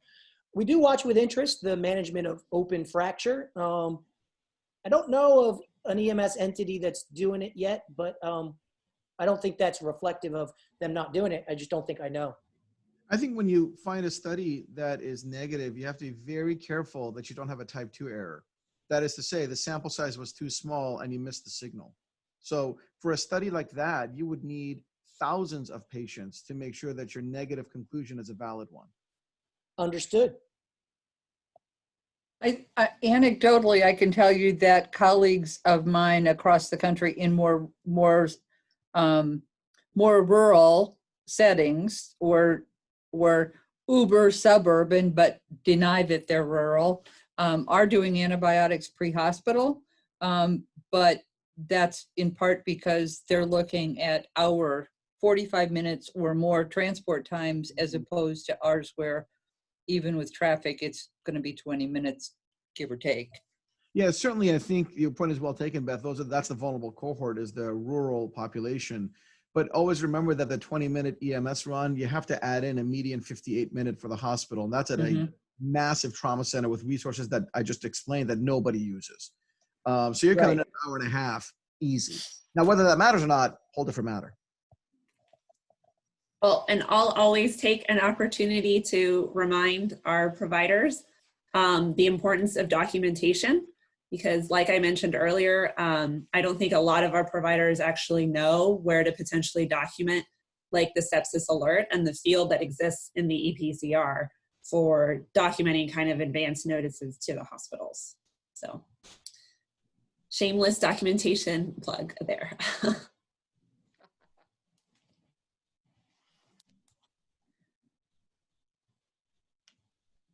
All right, anything else? No. Interestingly enough, if you look at the Virginia scope of practice, antibiotics are at the EMT level. Yeah, I think that's largely so that EMTs can do interfacility transport. That was the discussion at MDC. Not that it precludes it, but. Yeah, just thought that was interesting.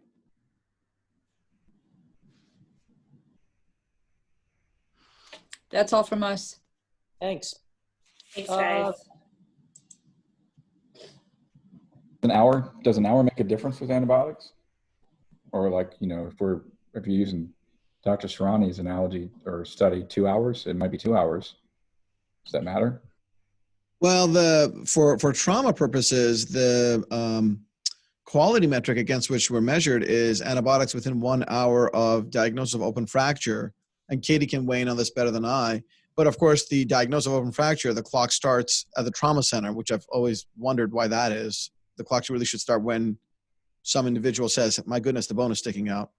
For sepsis, there is pretty good data.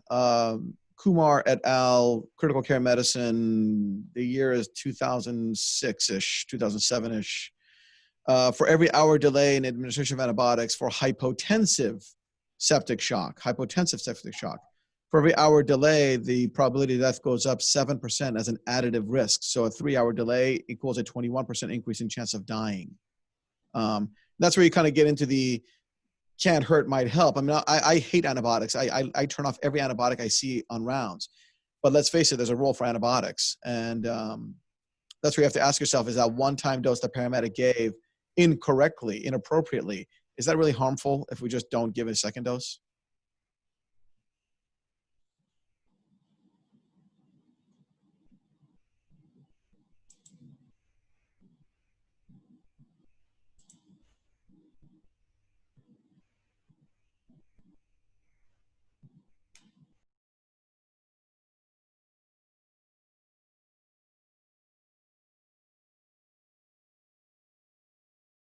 Discussion?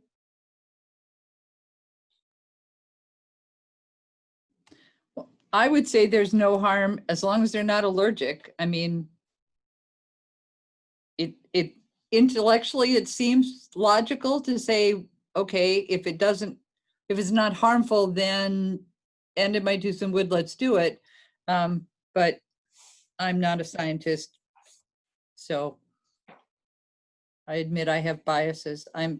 I'm kind of with Dr. Serrani on antibiotics. I'll say if all the OMDs, and Reed, of course, was smart enough to leave, if all the OMDs in the region want to do a 1-year pilot, you'd have enough numbers to make sense out of it. Just throwing it out there. But I'm not an OMD. That's what these meetings are all about. It's a good discussion.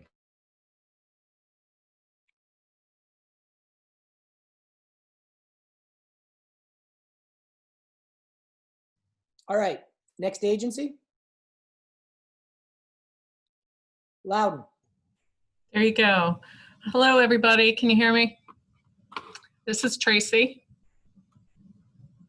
Can you hear me? Oh, great. Yep, loud and clear. So I took a look at our data only for the last 11 and a half months. So I was looking to capture as most of the fiscal year as I could.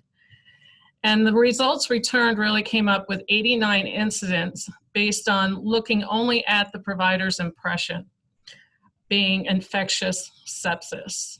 So out of 89 incidents, I then took a look at the percentage of time that body temperature was recorded, and that returned a 72% rate.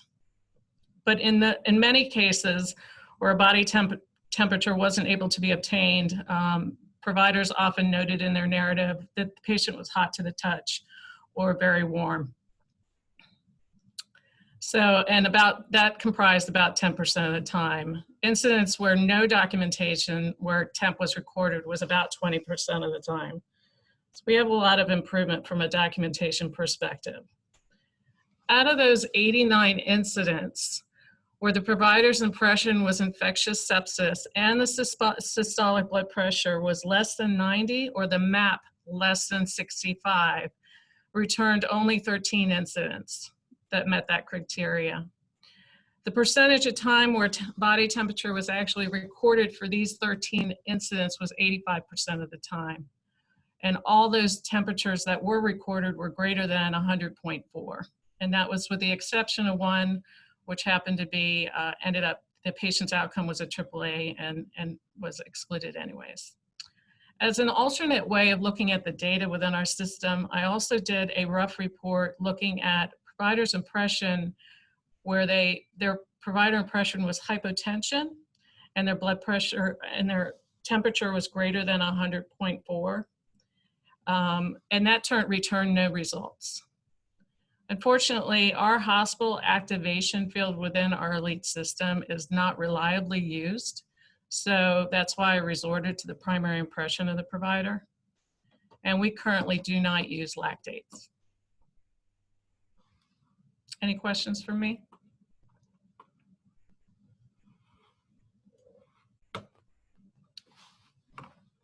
Tracy, this is Beth. I have, how did you get them to use infectious disease? We have we don't have rules about primary impressions, but I know one of the concerns I've always had with the state's trauma data is they only pull their data based on primary impression that starts with injury.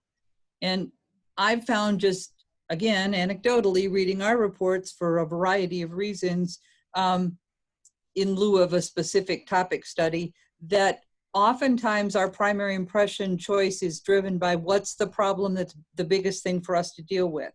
So if it's my airway management, it's going to be that, it's going to follow that track as opposed to, okay, this is a pneumonia patient, but I'm having real problems with their respiratory distress, so I'm going to go with respiratory distress rather than infectious disease. Or in the case of trauma patients, I'm having trouble with pain management, or I'm having trouble with bleeding.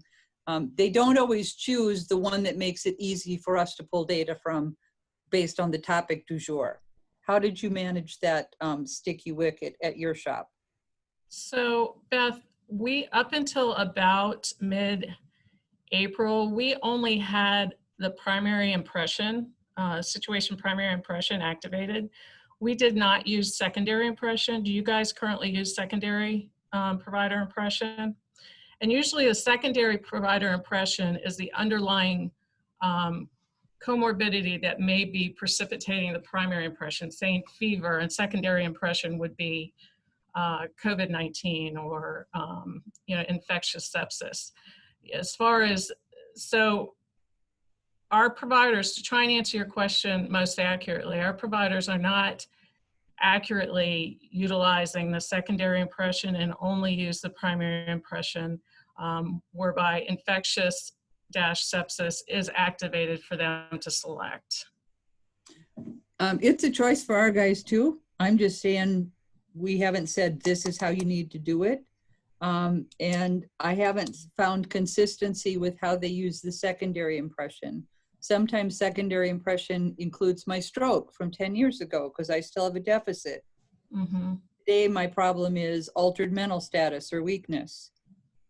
So it's just one of my recurring, I think we used to, in the olden days of paper where they got to pick their own words, we got better. I think we were better at picking primary impressions when we just wrote down what we were seeing rather than having a pick list. Right. Does Fairfax currently capture the data elements for QSOFA score at all? For the data that was represented for Fairfax, is that data captured on your EPCR? It is. Yep. Yes. Okay.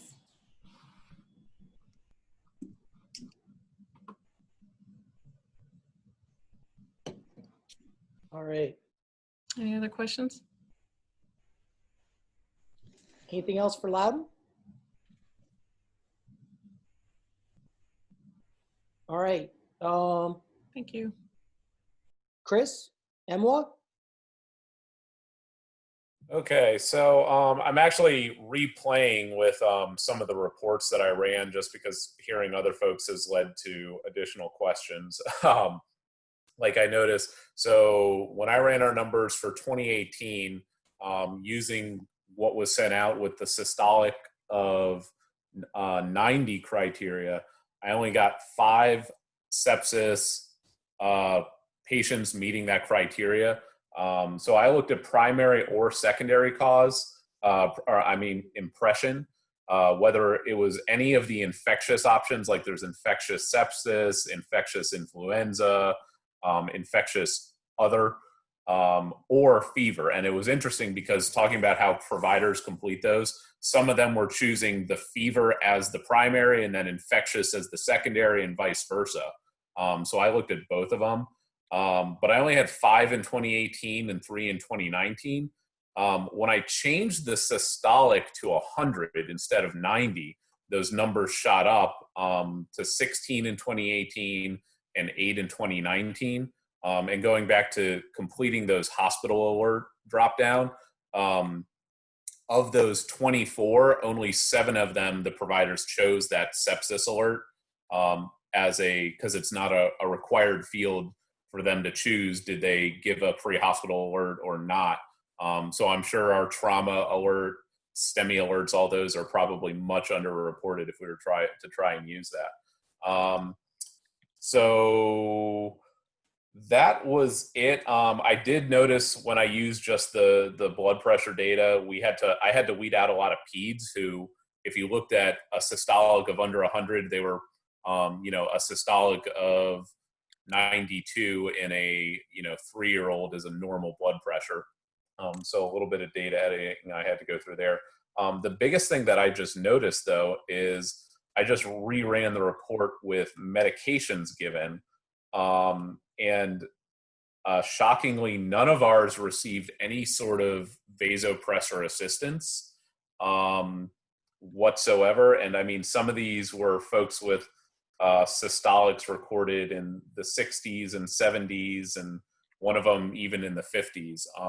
So I'm just curious if anybody has seen like similar reluctance amongst their agencies to actually start giving some pressors. And then the other question is, what is everybody using as their vasopressors? Because right now, up until about a month ago, the only vasopressor we could use was dopamine. And I don't think that's the ideal agent for use in sepsis at all.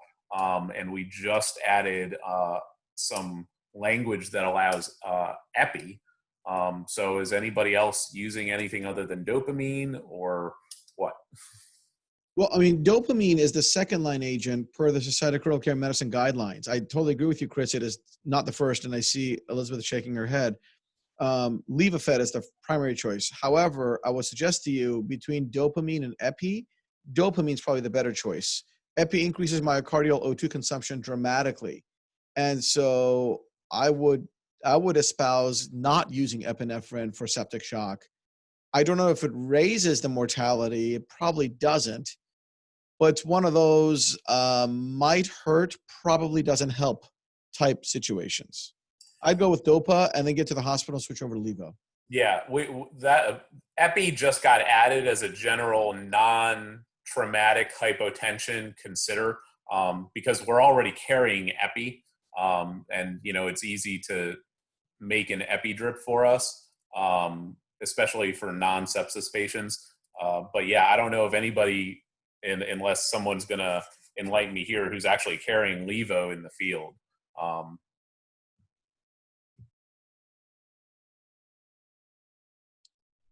Yes, yeah, and then that gets you to a whole list of other issues with, the under-resuscitated patient with fed, and, with epi, as Dr. Sharani mentioned, you get into uncontrolled tachycardia that you don't really get with the dopamine. So dopamine really is probably the safest thing, at the outset. Or you can sort it all out and, you know, and do the next safest thing. Yeah, if I recall the study, Levophed versus dopamine, the primary difference was tachydysrhythmia. And we do carry Levophed, if I haven't said.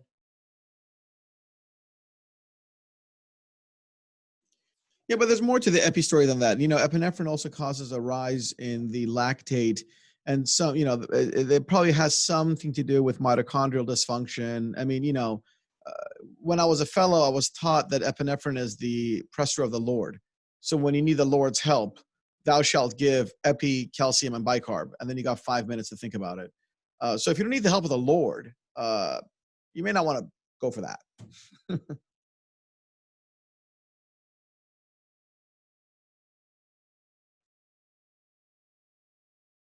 Did I misspeak? I thought I said Levophed versus dopamine. I wasn't referencing epi, but I could be wrong.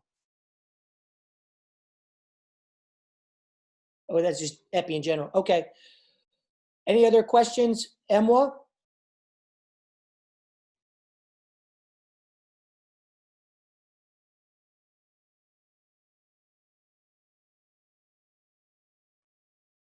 Prince William? This is Alex Stevenson. Sorry, I'm having all sorts of video issues, so you're just going to have to hear me, I guess. And I just have a few numbers here. As far as primary and secondary impressions of fever and sepsis, it was 565. But if it's just sepsis alone, it's 387. And again, that sort of speaks to the importance of documentation. I'm sure even then some things got, you know, fell between the cracks, but we're trying to emphasize, you know, with sepsis notification, putting it as a primary or secondary impression.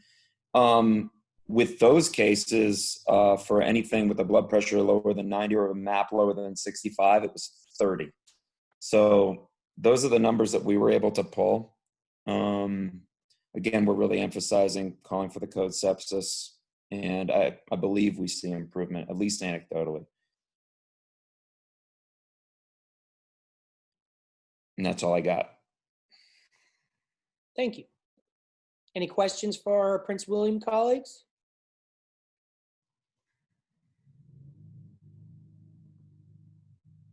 Manassas?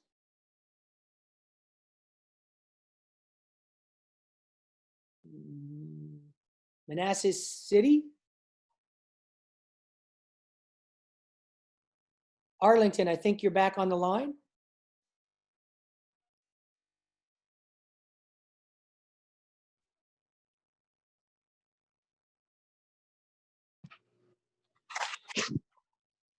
Hey, doctor. I wasn't able to join until about 10 minutes ago because I was in a mandatory officer training. So I have no idea what we're talking about. Oh, I'm sorry. We're talking about the sepsis medical element. We're discussing, I guess, our sepsis numbers, our strategies, and what we would share with the group. I'm afraid I'm just going to have Didn't mean to I'm going to have to be listen only. I apologize. No worries. All right. Help a brother out. Who else do we have that we haven't gotten to?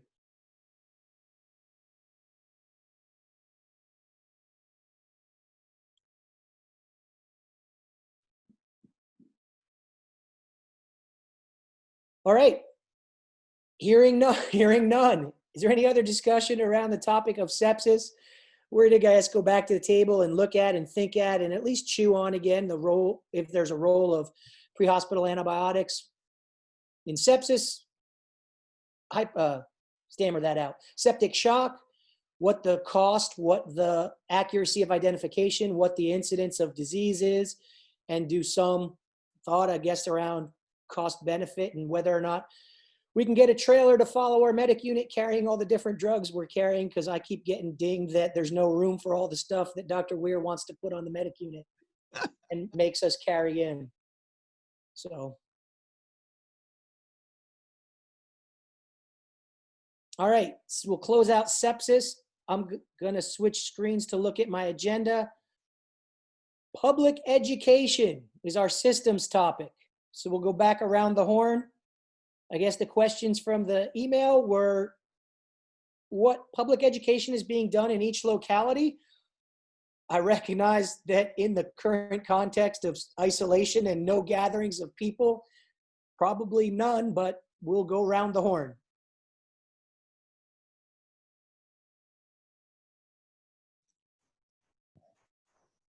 Starting with A's, I'm going to skip over. Oh, well, Alex, still, I don't think they were on the line. No, but I do have something for them. Let me read it. They had actually sent me in, so let me read it for you. Awesome. Okay. Alexandria is doing Until Help Arrives via Zoom. Once again, we will invite participants to do hands-on training. This is being done with Alex CERT and volunteer Alexandra under OEM. Public access bleeding control kits have been distributed by NWCOG participating localities. Check with local OEM if you're not sure. Train the trainer was delayed due to COVID. CPR outreach will restart with hands-only CPR once allowed. That's all they sent me. Okay.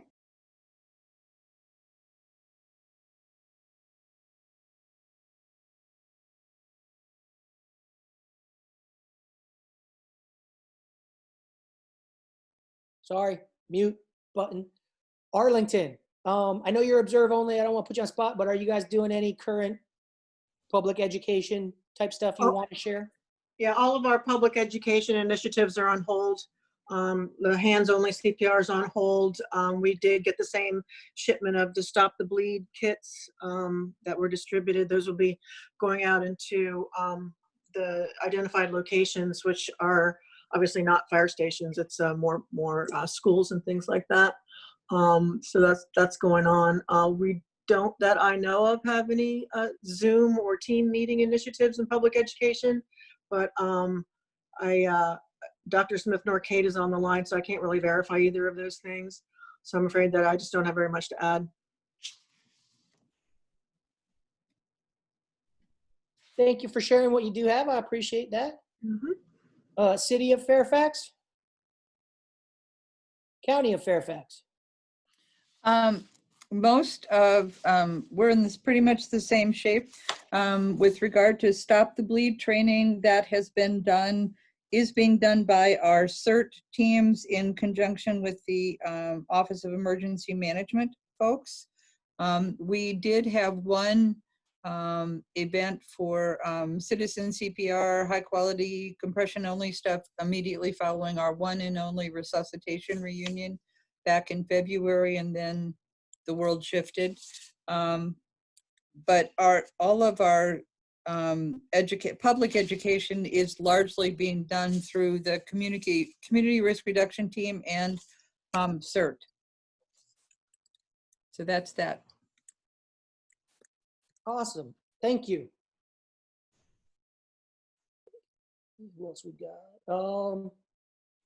Emwa. So we have a pretty robust public education CPR program. Well, we did until COVID. Some years we were getting, I think our peak year, we did over 2,000 CPR students one year. Anybody and everybody who works at the airport and wants to take a class, whether you're airline or fry cook at a McDonald's, we'll do a class for you once we get at least 3 people signed up for it. We make all of our police officers go through every 2 years. We do annual refreshers instead of 2-year refreshers for our own people. The other thing we do is we offer the AHA first aid classes. There are some contractors at the airport who want something beyond the basic CPR, so we do those AHA programs. There's been some discussion about us switching to ASHE as opposed to AHA, and I know a lot of that has to do with financial considerations. Like I know the most recent thing was offering some of our police officers, there was discussion about running the class for them versus issuing the cards. Do they need the card or do they just need the class? And you save a lot of money by not issuing those AHA cards. Unfortunately, there's been some resistance to doing any sort of Stop the Bleed initiative. I don't know. We've only been told it's because of management. Don't know whether that's fire department management or airport management.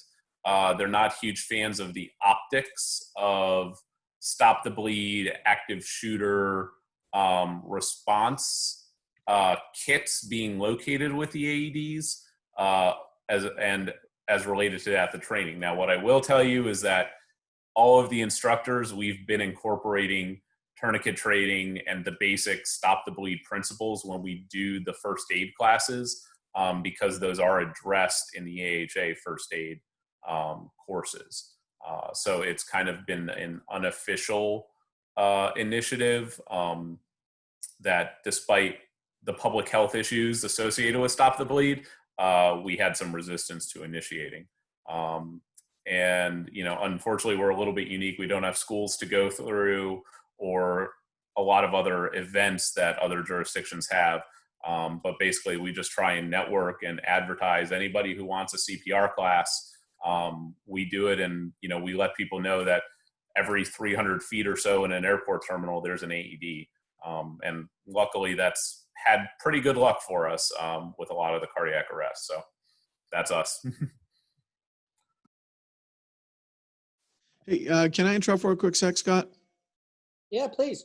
So one announcement that's probably worth making based on the comments thus far regarding education is just yesterday, I got approval from the American College of Surgeons Committee on Trauma Executive Committee, so like the big dogs, to pilot an online Zoom-based version of Stop the Bleed. Thus far, I've heard everyone say we're not doing Stop the Bleed, and that was guidance from the college itself that said, don't do Stop the Bleed. Notwithstanding Chris's comments, which seem to be more of a departmental thing. But I want to make an announcement to everybody. I've been given approval to do this pilot. There's a couple of ifs, ands, and buts associated with the approval. I was going to reach out to all the vice chairs of the COT, and Elizabeth, that would be Chris Machete over at Fairfax, to let them know. I haven't done that yet. But if anybody on the online is interested in joining this pilot, we have to design it. And as I said, there's a couple of boundaries. I would love to work with you. It's also like the paper will write itself on how to do an online Stop the Bleed course. So if you're interested, please email me directly or contact me however which way you like. I'd love to work with you, all of you. Great. Thanks. All right. Prince William. Morning, everybody. So in regards to the CPR stuff, we really haven't changed anything. We're not providing any classes right now due to the COVID stuff. We're just doing personnel refresher courses if needed, and most of that is the online videos, and then doing the testing in station, and we do that every year. In regards to the Stop the Bleed, we kind of rolled that out in a two-part fashion. We did one part via Blackboard, and then we had started just prior to the COVID outbreak, we started rolling out to individual departments throughout the county outside of fire and rescue. And then once we started doing our social distancing and things, all that had come to a stop. So everything's kind of at a standstill right now for the Stop the Bleed stuff and CPR instruction and changing of any of that stuff to the public. So everything's kind of in a standstill until we start allowing the phase back of interactions with other departments and in-person training. Awesome. Thank you. Prince William, Manassas City. Sorry, hey Scott. Yeah. Do you mind if I mention something? So this is not an initiative we have started, but if we're talking about public health, I'm going to take the opportunity to mention, is there something we can do as far as education of the public on vaccinations, especially with we'll face this issue in a couple months. So I don't know if there's been anything on the EMS end. I know our local health departments likely do something, but I wonder if we can we can team with them to do something. I've gotten the go ahead from my fire chief to do not so much a public health initiative, but an education and incentivization of our own providers that I'm exploring with our risk management and our health and safety.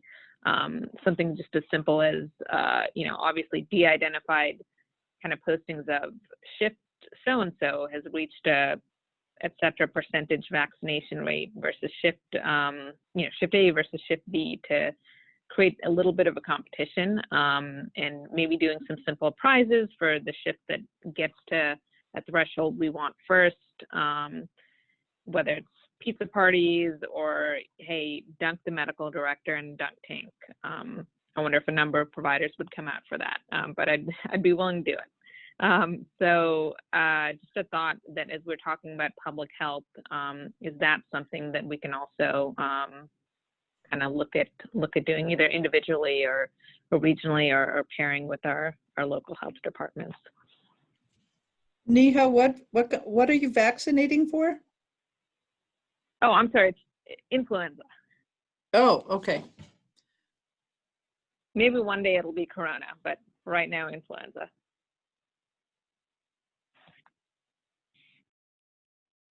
All right, thank you. Manassas City, and then we're gonna come back to Loudoun. I know my alphabet's out of order. I said I was gonna go alphabetically, I didn't at all. I didn't even try. Sorry, Manassas City. All right, Loudoun.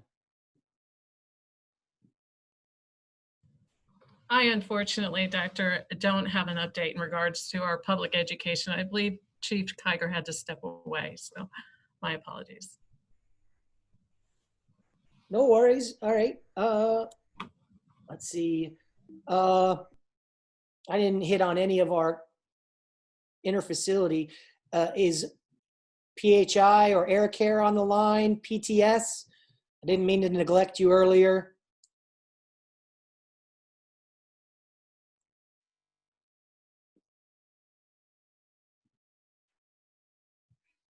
Okay. Loudoun. All right, I give up. Who else am I missing? Anybody I'm missing that I haven't come to yet as an EMS entity or agency doing public education or public education efforts?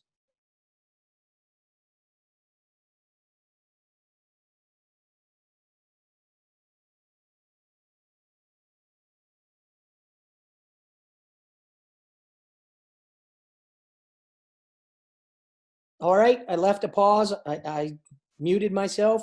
Nobody stepped in.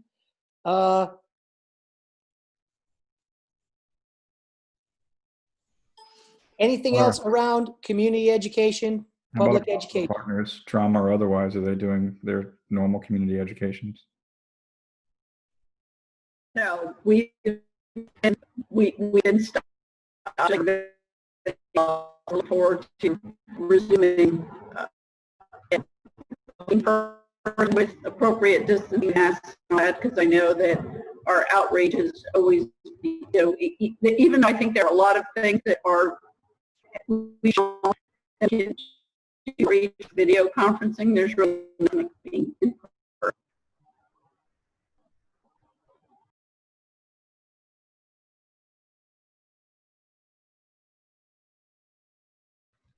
And you were very broken, Dr. Franco, but I think your message was that you were not doing and you're looking forward to resuming once social distancing allows you. Thank you. Thank you for summarizing that. If we ever can't hear you, you can always throw it down in the chat too, to overcome, but thank you.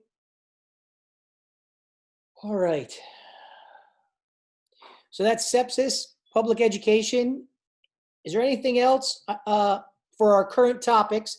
I know we have to go back to approve the minutes from last meeting too.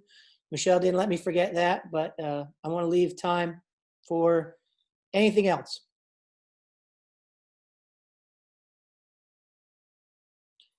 Hearing none, I guess I'll entertain a motion to approve minutes from last meeting. So moved. All right, since there is no reactions with a thumb down, I guess I'll assume that there's no objection. If anybody speak up now, if you have revisions, as always, just forward them and we'll make those noted and forward out any corrections as needed.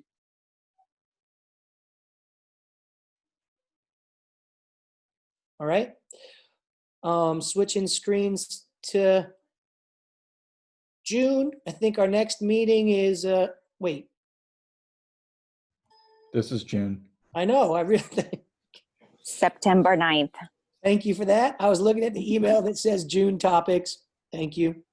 September 9th is our next meeting. I think what I have from the emailed topics was medical being cardiac arrest, systems being first watch / first pass. Are agencies using it? How are they using it? If you're using a different program for automated initial analysis, that'd be fine to share too. Am I correct in my reading of our previously proposed topics? That's correct. Did you also want to, then we'll do the pedestrian struck then too. Trauma colleagues, would that be reasonable to make sure we don't lose the hard effort that you put in looking at that information? We didn't want you to work hard on that and then not bring it to the table. Seeing 2 thumbs up on that, I'll take that as a yes. All right, so our topic will be pedestrian struck for that, for our trauma relevant topic in September, on September 9th, because this is June, Dr. Weir. Thank you. Yes. Dr. Weir, some clarity on CPR? Yes, please. No, I'm asking for some. All CPR, CPR in adults, CPR in kids, CPR presenting with shockable rhythms versus non-shockable, or just cardiac arrest, calendar year?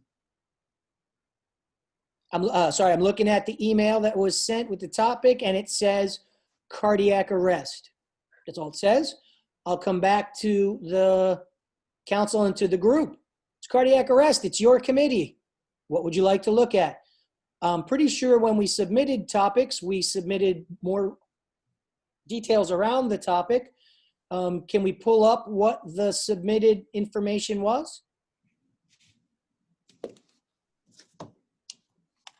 I'm looking now. Okay. Give me a second. No worries. I know I spring that on you because I don't have it up on my computer and you can find it much more quickly than I can, I'm sure.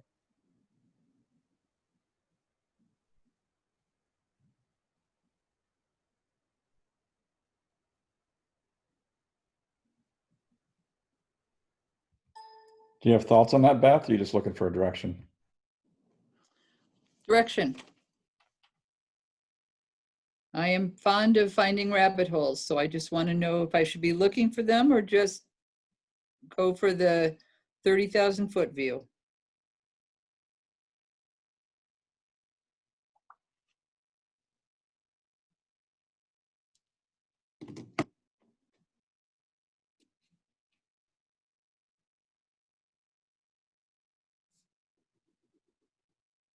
I'll search my hard drive from previous documents in parallel. That's what I'm doing now.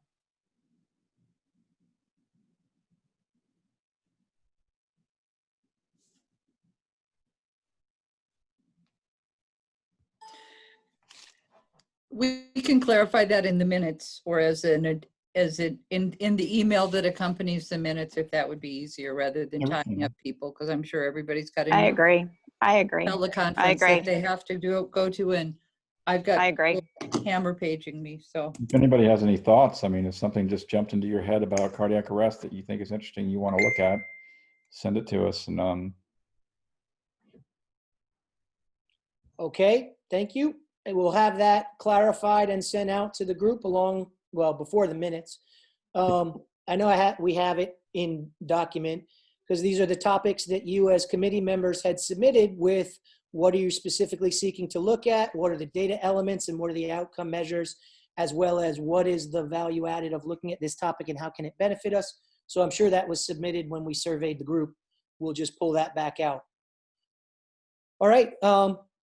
Any other motions from the group? Like a motion to adjourn? I'd just like to take a moment and thank everybody for participating in this virtual meeting. I think it was very successful. Thank you for having your video on, at least when you're talking. I think that's very helpful to see.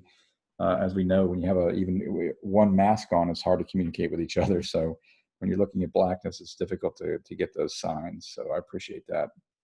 And I said in the email, in the chat, but if you had a presentation today and you haven't sent it to the council and you'd like, we can put those in the minutes or some summary of them in the minutes. If you can send those to northern@vaems.org, that would be great. And that's all I've got. Thank you. Okay, I did actually find it if you want to know. It was actually Dr. Weir that sent it in. So Dr. Weir, it was Dr. Weir that sent it in. Blame me. So it was a witness arrest by bystander CPR, witness arrest with AED utilized, initial arrest rhythm by decade of life, number shockable, non-shockable, EMS care, witness shockable by bystander CPR, yes or no, number success, first defibrillation to restore. You actually had a long list here. Would you like me to send it out? I'll send it out. I think better probably give people a chance to read it and you know, by all means, revise it, expand it. It was many months ago that it was forwarded. So if you make it better, by all means, please make it better. I can do that. So that'll be coming. And thank you, everybody, for your participation and joining us. Carry on.